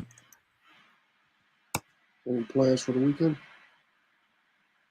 Yes, actually, I am taking my wife on a date. Hey. We're gonna go to I don't remember where we're going. I think it's Rhode Island. And there's no need to go to Rhode Island, but we decided to make a day of it because we haven't gone on like a date, like an actual date. Yeah. It's always been errand dates. We're gonna go on an actual date to see The Mummy. It's coming back out, the original Mummy with Brendan Fraser. Ah, okay. It's yeah, it's back in theaters as of this is like their 20th anniversary, or is it 30th? I don't know. I don't feel like it should be 30 years. No, it definitely can't be 30 years. I wasn't No. 10. Yeah, But it's 20th anniversary. And so we're gonna go watch that. It's gonna be awesome. Dope. Yeah. So and then we're gonna make like a day of it and do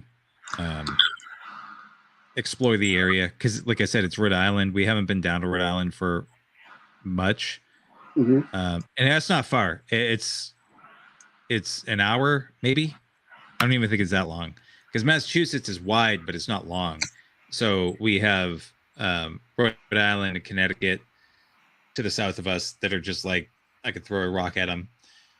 And same thing for Vermont, New York, Vermont, and New Hampshire, right above us. So, yeah, it's gonna be a good time.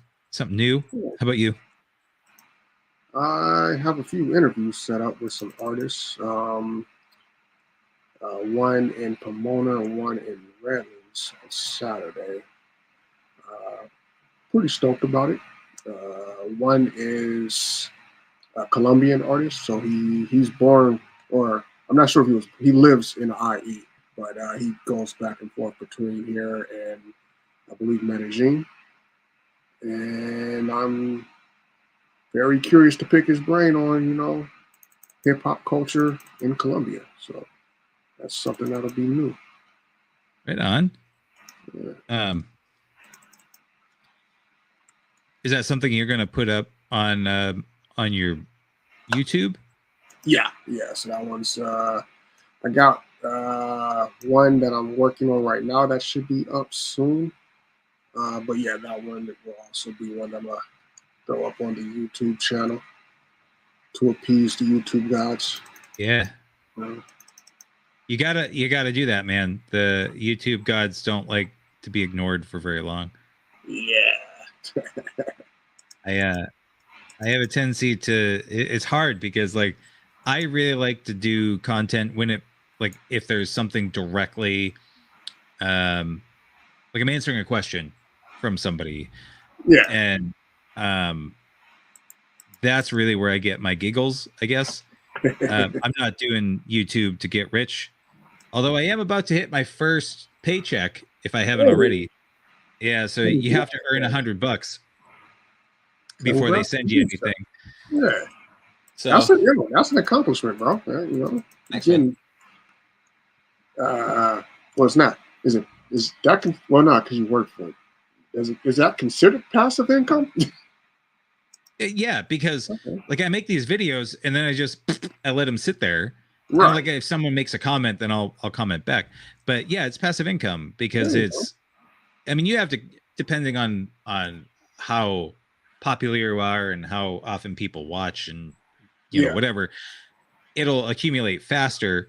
But my idea is I like to do meaningful content, which usually means like somebody asking a question and I'm just like instead of just answering this on Reddit or Facebook or wherever it is or just in an email, if it's something that's useful like that Dolly ChatGPT video that I did a week ago, 2 weeks ago, whatever it was, getting the most out of your getting the most out of your images with AI. That's something that's hot right now. So I know that there's other people looking for that information. So like doing that kind of stuff. And this is kind of, I want to do this because I enjoy this work. And, kind of getting the chance to shoot the poop with you. But then like ultimately, if we did this enough, then I kind of would, my ultimate idea was what we were talking about with like doing that create-a-thon. Okay. every once in a while, like once a year, maybe twice a year, who knows. But there's so many cool creative people that don't have like a group of people to like, or a dedicated space to do this kind of stuff. Mm-hmm. And so, just kind of doing this, and it also keeps me like these kind of create with me things. For the most part, I kind of want to keep it more creative, like individual creative, like this versus doing like a 124 thing. Because this is, at least to me, this is a little more fun. It's a little more like, let me play versus let me, do this task that I need to do for my client, Right. Whoops. Oh, wow. So, and I feel like this is also a lot more fun, if it's fun at all, for people to look at, and maybe even see the process behind it, and kind of how dirty the process is, because we always see the end result, and it's like, oh, that looks sick, that's awesome, but it's like, I could never do that. But like, you can see this is dirty. Like, it's a lot of trial and error, and like right now my hand's not working the way that I want it to work. So like, I'm gonna have to go through and like delete a lot of this. And like right here, what I'm doing, like, this is way too bright. I'm playing and I'm seeing if it works, and that's part of the process, and kind of removing that like that barrier for people. Sure. But anyway, yeah. So to answer your question that you asked like 20 minutes ago, yes, it's passive income. Okay. I forgot I asked that too. I'm like, oh yeah, I did ask that. Yeah, and like I'll fall prey to like, a video would do real good, and I'm like, oh, I should do another one. Let me do another one. And then I'll start to do it, and I'm like, I'm doing another video to do another video. I'm not doing it because it necessarily means something to somebody else, right, other than like someone might be looking for that and they might click on it, but there's no like direct answer that I'm answering for people. Ah, my bad. My phone went off. Yeah, I heard it. You're interrupting me. I did it on purpose. That was a scheduled call. I know. It's like call this. It's that call, like when you're on a date and you're like, call me in an hour. So it like gives you an escape, but you don't have to take it. Yeah, I'm like, let's see how this turns out. Yeah. Not that I've ever done that. You told me otherwise. You told me you do it all the time. Hey man, sometimes I just don't want to be out on a date, so I tell people to call me. I might be overdoing this. I think I'm overdoing this. Probably. I think simple's better. It is. Yeah, I think I'm going to keep this simple. 2 hours later, that's what I've come up with. That is typically how it works. Yeah. Okay. So let me just kind of redo this here, or I'm gonna put this up here like that because I don't want to lose it. It's not what I want, but oh boy. Okay.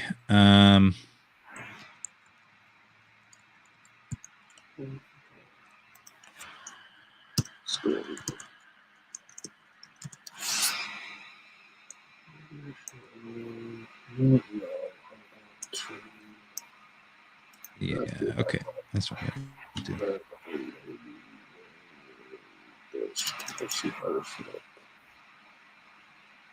Yeah, we'll see if I end up doing any of the other ones. I don't think I'm gonna, at least not right now. I'm not gonna do the other ones.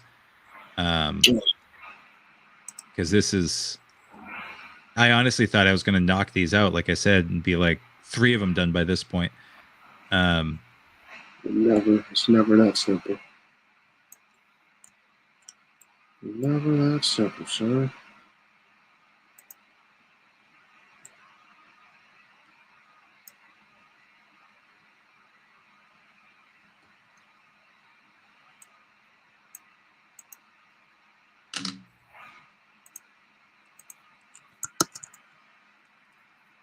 Like I really like that. Oh, dude, it's a hard knock life. Oh, gee. Let's do this. This. So have you been keeping up with all the rap beefs lately? Rap beefs? No, I have not. Out of everybody, I assumed you would have been keeping up with it. Oh well, yeah, of course. But I know that Eminem got his 16-year sobriety. Oh, good for him. Good Yeah, for him. it's 16 years or 14 years or something like that. Okay. Yeah, real good for him. And I know that P Diddy is on the run. Oh man, and you know what's crazy? What's that? Everybody knew about all this stuff. You know what he's been doing, but everybody turned a blind eye to it, including myself. You know what I mean? And now that it's all coming out, they're like, yeah. So I haven't kept up with it. I do know that the FBI came into his house, like they raided his house. Oh yeah, he's going to Fed jail. He's going to federal prison, sir. Yeah. So without getting too political, X-rated, because I don't know, man. I really don't know anything about it other than some of the like initial stuff. They're like, oh yeah, they're at his house breaking down his door. They arrested his son or something. Yeah. What is it that he did? He's a sick man. Yeah, was it like Epstein stuff? Yeah, he's in that category. Oh. Yeah. It's definitely like trafficking. No. Yeah. Oh my God. They got. I guess he's been. He had hidden cameras in all of his homes. He's been, filming people. A real weirdo. Jesus. Yeah. So. I wonder if anything, like he's going to Fed prison, but like, what about all the people that he's affected? How did they find out? Was it one of these things where someone blew a whistle? I mean, they had to have. I think, if the feds were involved, they've been building this case for years because the feds don't act on anything until they know they have a slam dunk. Yeah. And so what I'm thinking is they've been building this case for years. And this is me with my tinfoil hat on. I think he's fallen out of relevancy, so he's not useful anymore. So now it's like, well, we don't need you anymore, so let's just go ahead and expose everything that's going on. And I think that's just what's happening. Because like if you look back, so R. Kelly was first. P. Diddy is the one that's coming up right now. Jake, I don't know. Do you want this on your channel? We don't want to get too crazy. We can talk in generalizations. Yeah, but I think Jay-Z might be next on the chopping block. To be honest with you, so, that's just how that's my theory. I don't know, but it's just a game theory, Yeah. Oh, yeah. I don't know, man. All I can say is James Taylor is never like in the news for this kind of stuff. But who knows? Who knows? Because I used to listen, like I had records when I was growing up in the late 80s. I had Bill Cosby records. And then he's America's dad, right? And then we find out what we find out, and it's like, come on. Bill Cosby, are you serious? Yeah. That like I didn't believe it at first. I didn't want to believe it at first because like he was actually so influential in how I grew up. Like I never used to swear. I would listen to his stand-up records. Like they were just recordings of his stand-up from maybe the late 70s, early 80s. I don't know. And like it was all wholesome, right? Yep, it's not that wholesome. Find out he's Bill freaking Cosby. Yeah. Like, oh man, Let's see. I don't think. Big Bill is what they call him on the streets. Yeah. Is he out now? I believe he got released during COVID. I have to check in on that again, though, so don't take me for. No, I'm not 100% sure, but I think he got released during COVID. Yeah.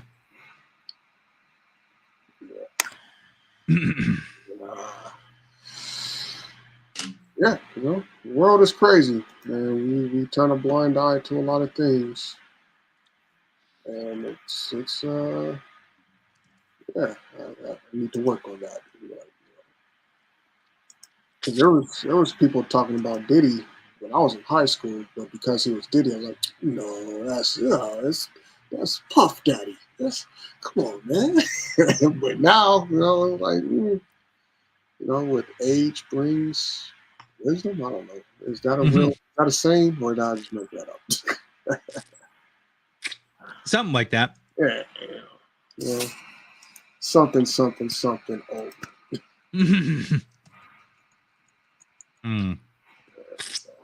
So this is what I got so far. Okay, let's see. It needs to be. Ooh.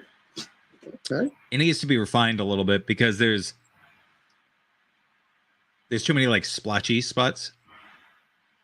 Like you know what? To be honest with you, just at first glance, if you didn't say nothing, I wouldn't have noticed. But now that you brought it up, I'm looking for the splotchy spots, and I'm noticing them. I'm actually curious if I should go even more simple. I think that's what I'm going to do. Hold on. Hold, please.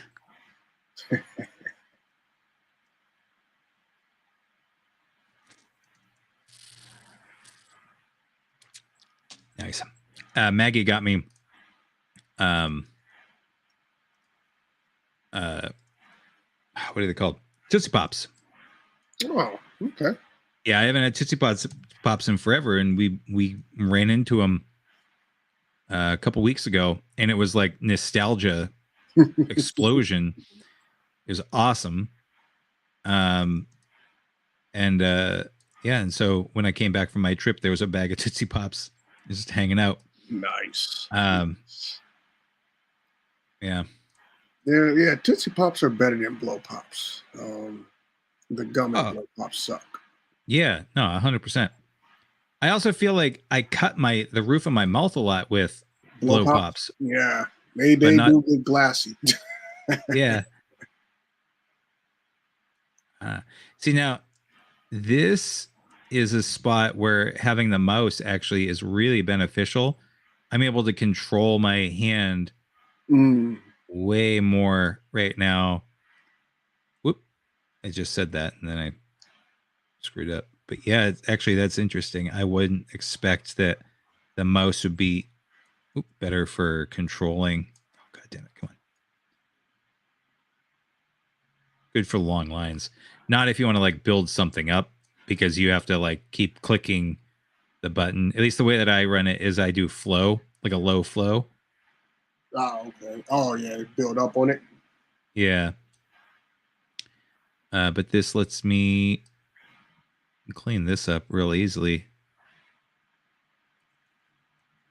Whoop. Maybe I should have just gone with the mouse to begin with. Because this is super intricate. So I just assumed that using the Wacom tablet. How do you say it? I say Wacom. That's how I always said it. And then someone when I was originally looking at the reviews of them before I actually bought one, the person was calling it, I think, a Wacom. No, not I think. They were calling it a Wacom tablet. It's like, I guess that makes sense. There's no E at the end, so it's like a small but low A. I guess the reason why I say Wacom is because of Waco, Texas. It's pretty much the same spelling, but just with an M at the end. So why does that A change because of the M? You know, that A wants to be itself. It doesn't want to change for anybody else. Yeah. Oh, yeah. But teach their own. Potato, potato, right? Exactly. There it is.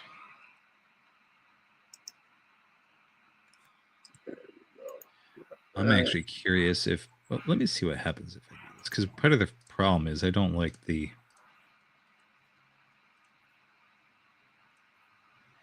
Oh, it's just like over sharpened. That's all that is. Mm-hmm. I had created a layer and I did some sharpening, Mm-hmm. and then I forgot to play around with it, and like the whole thing looked over sharpened, and I wasn't happy with it. But I forgot that I had done the sharpening layer, so Gotcha. I am curious if I'm gonna try something here.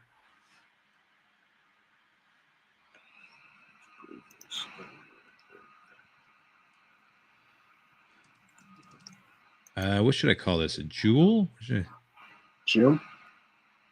Gem, yeah. A Good that. kyber crystal?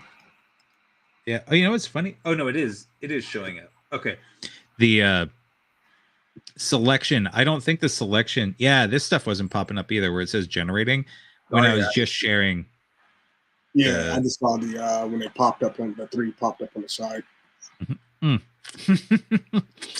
I mean, it's not wrong. These are jewels. It's real bad. Try Jim. This is what I'm talking about. What's that? Jim. GEM. GEM. Yeah. Oh, what you put? Jewel? Oh. No, okay. I said gem.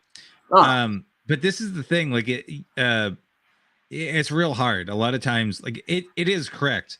But what I am surprised at is that it didn't do a very good job at all. Like it put it in a circle, but it did a terrible job with recreating the lighting effects. Oh. So what about marble? Yeah, no, I'm just gonna play with it the way that I was.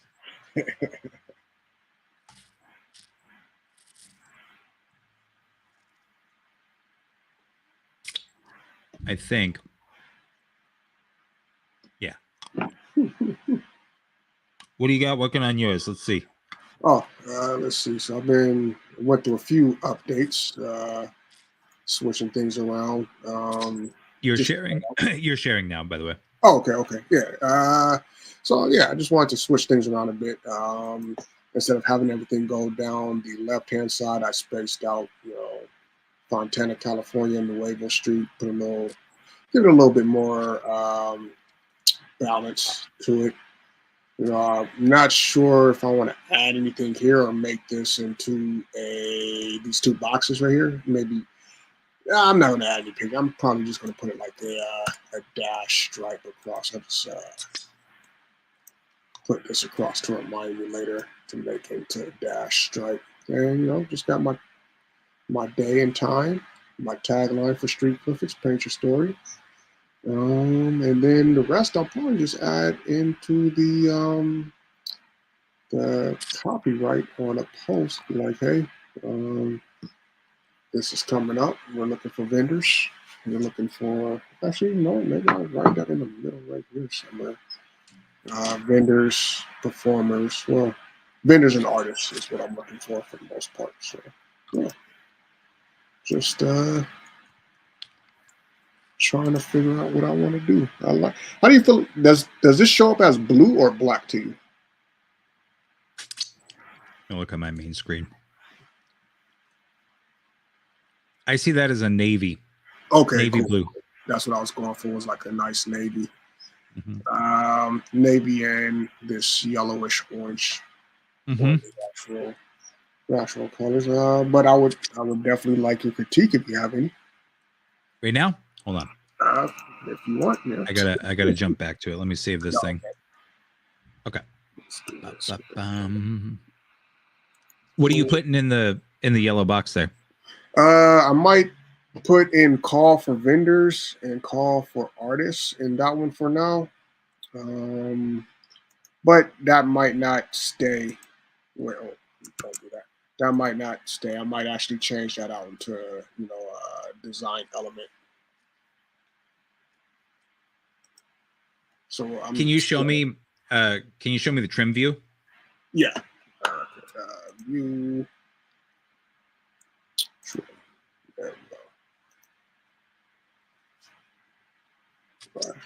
So you got the extra Presentation. characters or whatever under Street Glyphics because you get that little plus sign.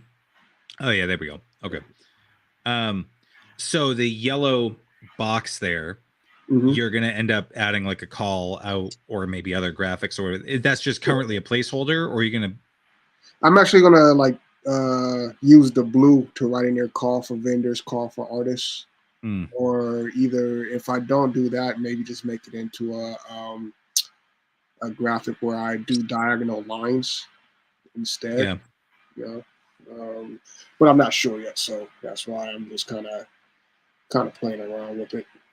Yeah. Okay. So without getting too crazy, bring Fontana, California in by a few pixels, and then and then Nuevo Street, bring that over in towards the center, just another like 2 pixels maybe, or 2,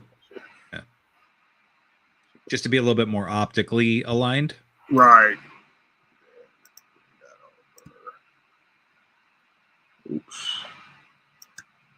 Kind of line it with Yeah, personally I would, because you had it on the same line, I would just select it and then like hit the left arrow a couple spots. Okay. But that's up to you. That's just how I do it. Oh no, I don't have the hand coordination. Let me see here. Line it up more. Kind of line it up more with the big text, right? So. Yeah, but you know that optical. Yeah, because it's a G, which comes around, and the S also. You don't have any hard lines. Yeah, I get what you're saying. Yeah. Cool.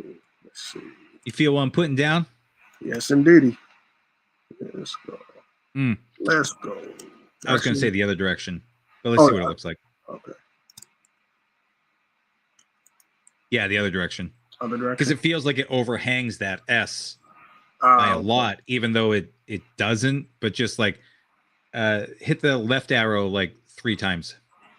Let's see. 1, 2, 3. And then Command 0. And maybe the trim view too, because you got so much going on. Let's go presentation. Yeah, that'll work. Yeah, those look better. Actually, Fontana looks like it could still go over another point or 2. But this is me, like I'm agonizing over it. Like I just like it's a personal thing. Like if you were to publish that, yeah, nobody's gonna be like, oh, look at that, whatever. Actually, let me do this. Let me move this in. I'll take off trim. Let me see. So this and this. Actually, no. So okay. Let me make sure that this is lined up properly. That's there. What is this? Delete that. Take this. Enter. Let's see. Do I want to move that horizontal? Yeah, horizontal. So let's see. 0.25. That's a little too far. Are you trying to figure out like actually how far in it is, or? Oh yeah, so I'm taking my guide and I want to give it a nice little trim into it, so that way I can have it equal on both sides. So if I bring this in, 125, or what's smaller than 125? I'm horrible at math. You mean 0.125 is 1/8 of an inch, so yeah. Then you'd have the 16th. It would be double that, or half that. So, wait, double or half? No, well, it would be double the number because you're dividing it by more. So 125 would be 250. Okay. But it's 0.250. 0.250. I personally, I wouldn't get too agonizing over it, just because, at least mathematically. So in this regard, if I'm really trying to make them exactly the same, then in a lot of cases, what I'll do is, just because it's nice and quick, I'll be like, okay, there's my margin, or there's the side of my page, not even the margin, and I'll make a quick square or rectangle, and then I'll just take that and I'll duplicate it and I'll put it on the other side. And so that way, and I also make it a disgusting color. It has to be a disgusting color that, like, it's usually like a fuchsia, because that disgusting color will remind me, oh, that's not part of it, so I don't forget to take it off. So it's like a fuchsia or a like a lime green. And but so actually, before you do that, if you go back, zoom in over on the left hand side there where you have it. Yeah. Okay. All right. So when you were just copying it, it wasn't. Yeah. So there you go. Bring it just to the edge there. Once you know that Fontana is where you want it to be, so now bring it to the edge of Fontana, and then. Oh no! Yeah. There you go. Cool. Oh, it's still not quite to the edge. You see how there's like a little bit of a. Yeah, you get. There you go. But it's snapping to the guide. There you go. And then. Okay, cool. Yeah, and so then just copy that, and then bring it on over to the other side.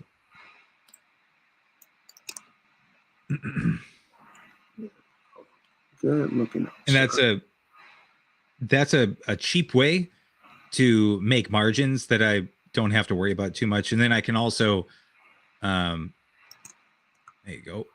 You can kind of see, but again, this gives you a rough guide, but like that's technically where like you should move Nuevo Street over according to that block that we just made. But optically, it might not actually be quote unquote correct. Have you seen the big Google G logo? The like that, like just the G, right? What they use on the app. Yeah, I'll look it up. Hold on. Yeah.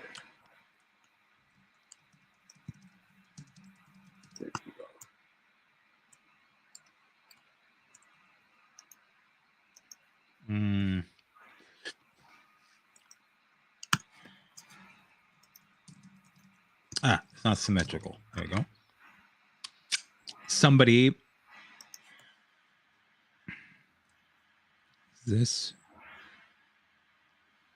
There was a design thing on it. You're not showing your screen. No. I know. I'm trying to find the right one. Oh, okay.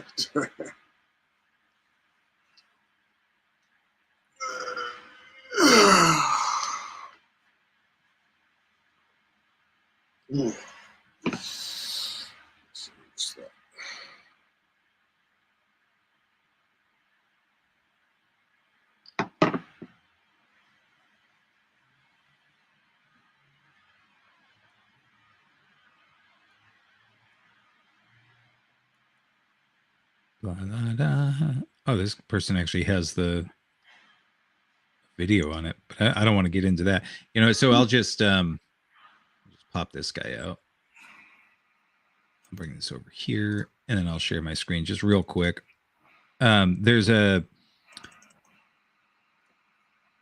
let's see. Oh, I was sharing. I just need to select it.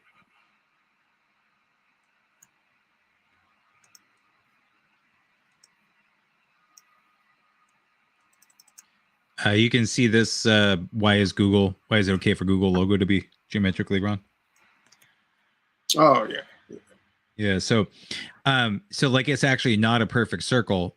If you don't have this layout, it looks like a perfect circle, Right. And you can see like it's kind of brought in a little bit. But the reason is, from what I remember, optically, if you were to have this over to be a perfect circle, it feels wrong. It feels. But the optics of it without these overlays make it feel proper. So since it's if you make it too perfect, it looks wrong. Yeah. So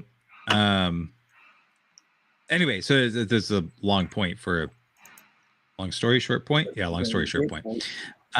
So anyway, that would be my 2 cents, is like don't agonize. We have, as designers, have a tendency to agonize over the pixel. But at the end of the day, nobody cares. Right. Like we care. But yeah, so definitely I would say add a texture to it. I know you're already going to, but right now it feels way too clean, especially for your aesthetic. And it's a Street Glyphics thing. So that'll help for sure. Because it definitely feels too much. Now, one of the other things that I'll point out too, again, only a designer would think or care about this, but if you see on the word Street Glyphics or the on your title, the T on street and the L below it for glyphics. So these two? Yeah. See how the T could almost line up with the L, but it doesn't? Yeah. And same thing on the T and the I below it. So if you could play around with even changing the size of street, just like by reducing the size of the street text by like a point or two, that might be enough to actually line them up. And then you could also take the and kern to adjust. It's not something that you need to agonize over, but it is one of those like cool little design things where it will make some things a little bit more flow nicely with the eye that people won't register. Right. That it's just kind of like, oh, it's more pleasing to look at. And but again, it's not one of those things that we're not supposed to design for designers, but this doesn't add that visual attention necessarily, but it's, like right there, boom, that's nice. Yeah, look at that. Oh, but you kerned the entire word. Oh no, right? I just dropped it down the the text. Yeah. So I'll probably have to keep it around 219, then kern it a bit. So let's see.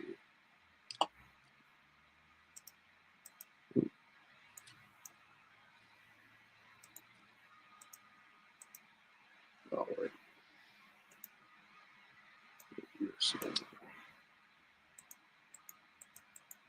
There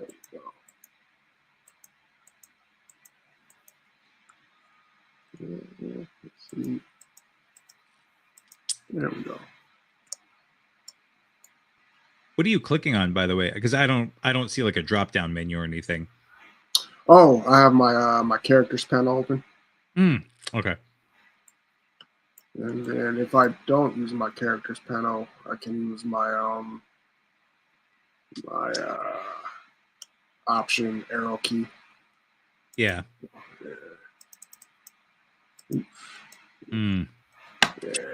Yeah. So it might be one of those things where you keep the same size text, and because that brought that in quite a bit. Yeah. It's worth playing with for a couple minutes, but I wouldn't go nuts over it, because it is one of those things that it's real tough. I mean, you could take in the I on the bottom a couple points if you need to. Oh, well, there you go. That lined it up. But it took the other T off. Yeah, but you could bring that over a couple points. Oh no, you don't really actually want to bring that over anymore. Yeah. You could actually bring. Oh no, because if you bring the L over to the left, that's too much. Yeah. Don't stress over it. Don't stress over it. It was just one of those things that I was like, oh, that might be fun. No. I got this one to line up more. And yeah, okay. Well, yeah, and when it's big enough, then like that's actually not off too much. And the only people that would agonize over it, like I said, are designers. And right. Okay. Yeah, but overall, I'd be curious to see what your grunge or your texture is going to look like. Oh yeah. I have a few textures I was gonna go through, but I will let you see it. Right on. Well, I think I'm gonna end my journey on my project here. Okay. I'm about done myself for the day. I got a couple of phone calls coming in soon. Yeah, I'll share my screen just to show what I'm looking at.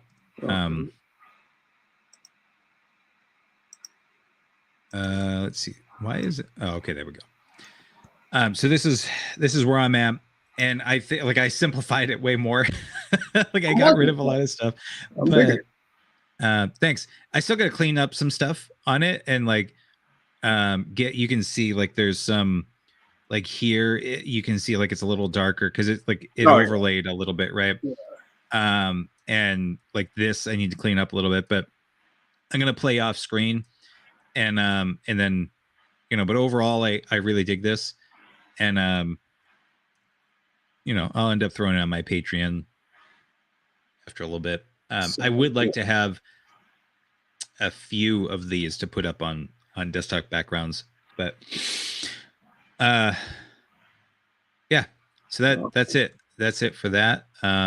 But I mean, this has been, let me save this guy. Good sesh. Yeah, it's been a good little sesh. Let me change how we look. There we go. That's better. Yeah, man, that was fun. And hopefully we can get together and do this again sometime in the not too distant future. I'm always down. So all you gotta do is hit me up and let me know. Yeah. Okay. Cool. Yeah, thanks, man. I appreciate it. And then show me that texture thing. Thanks for the people that have joined on, especially because this was a last minute impromptu spur of the moment. Yeah, spur of the moment. But we've had a few people on almost this whole time, so that's dope. Yeah. So okay, right on. Thanks everybody. Thank you, D.Will. Until next time, be good to each other. Hey, peace.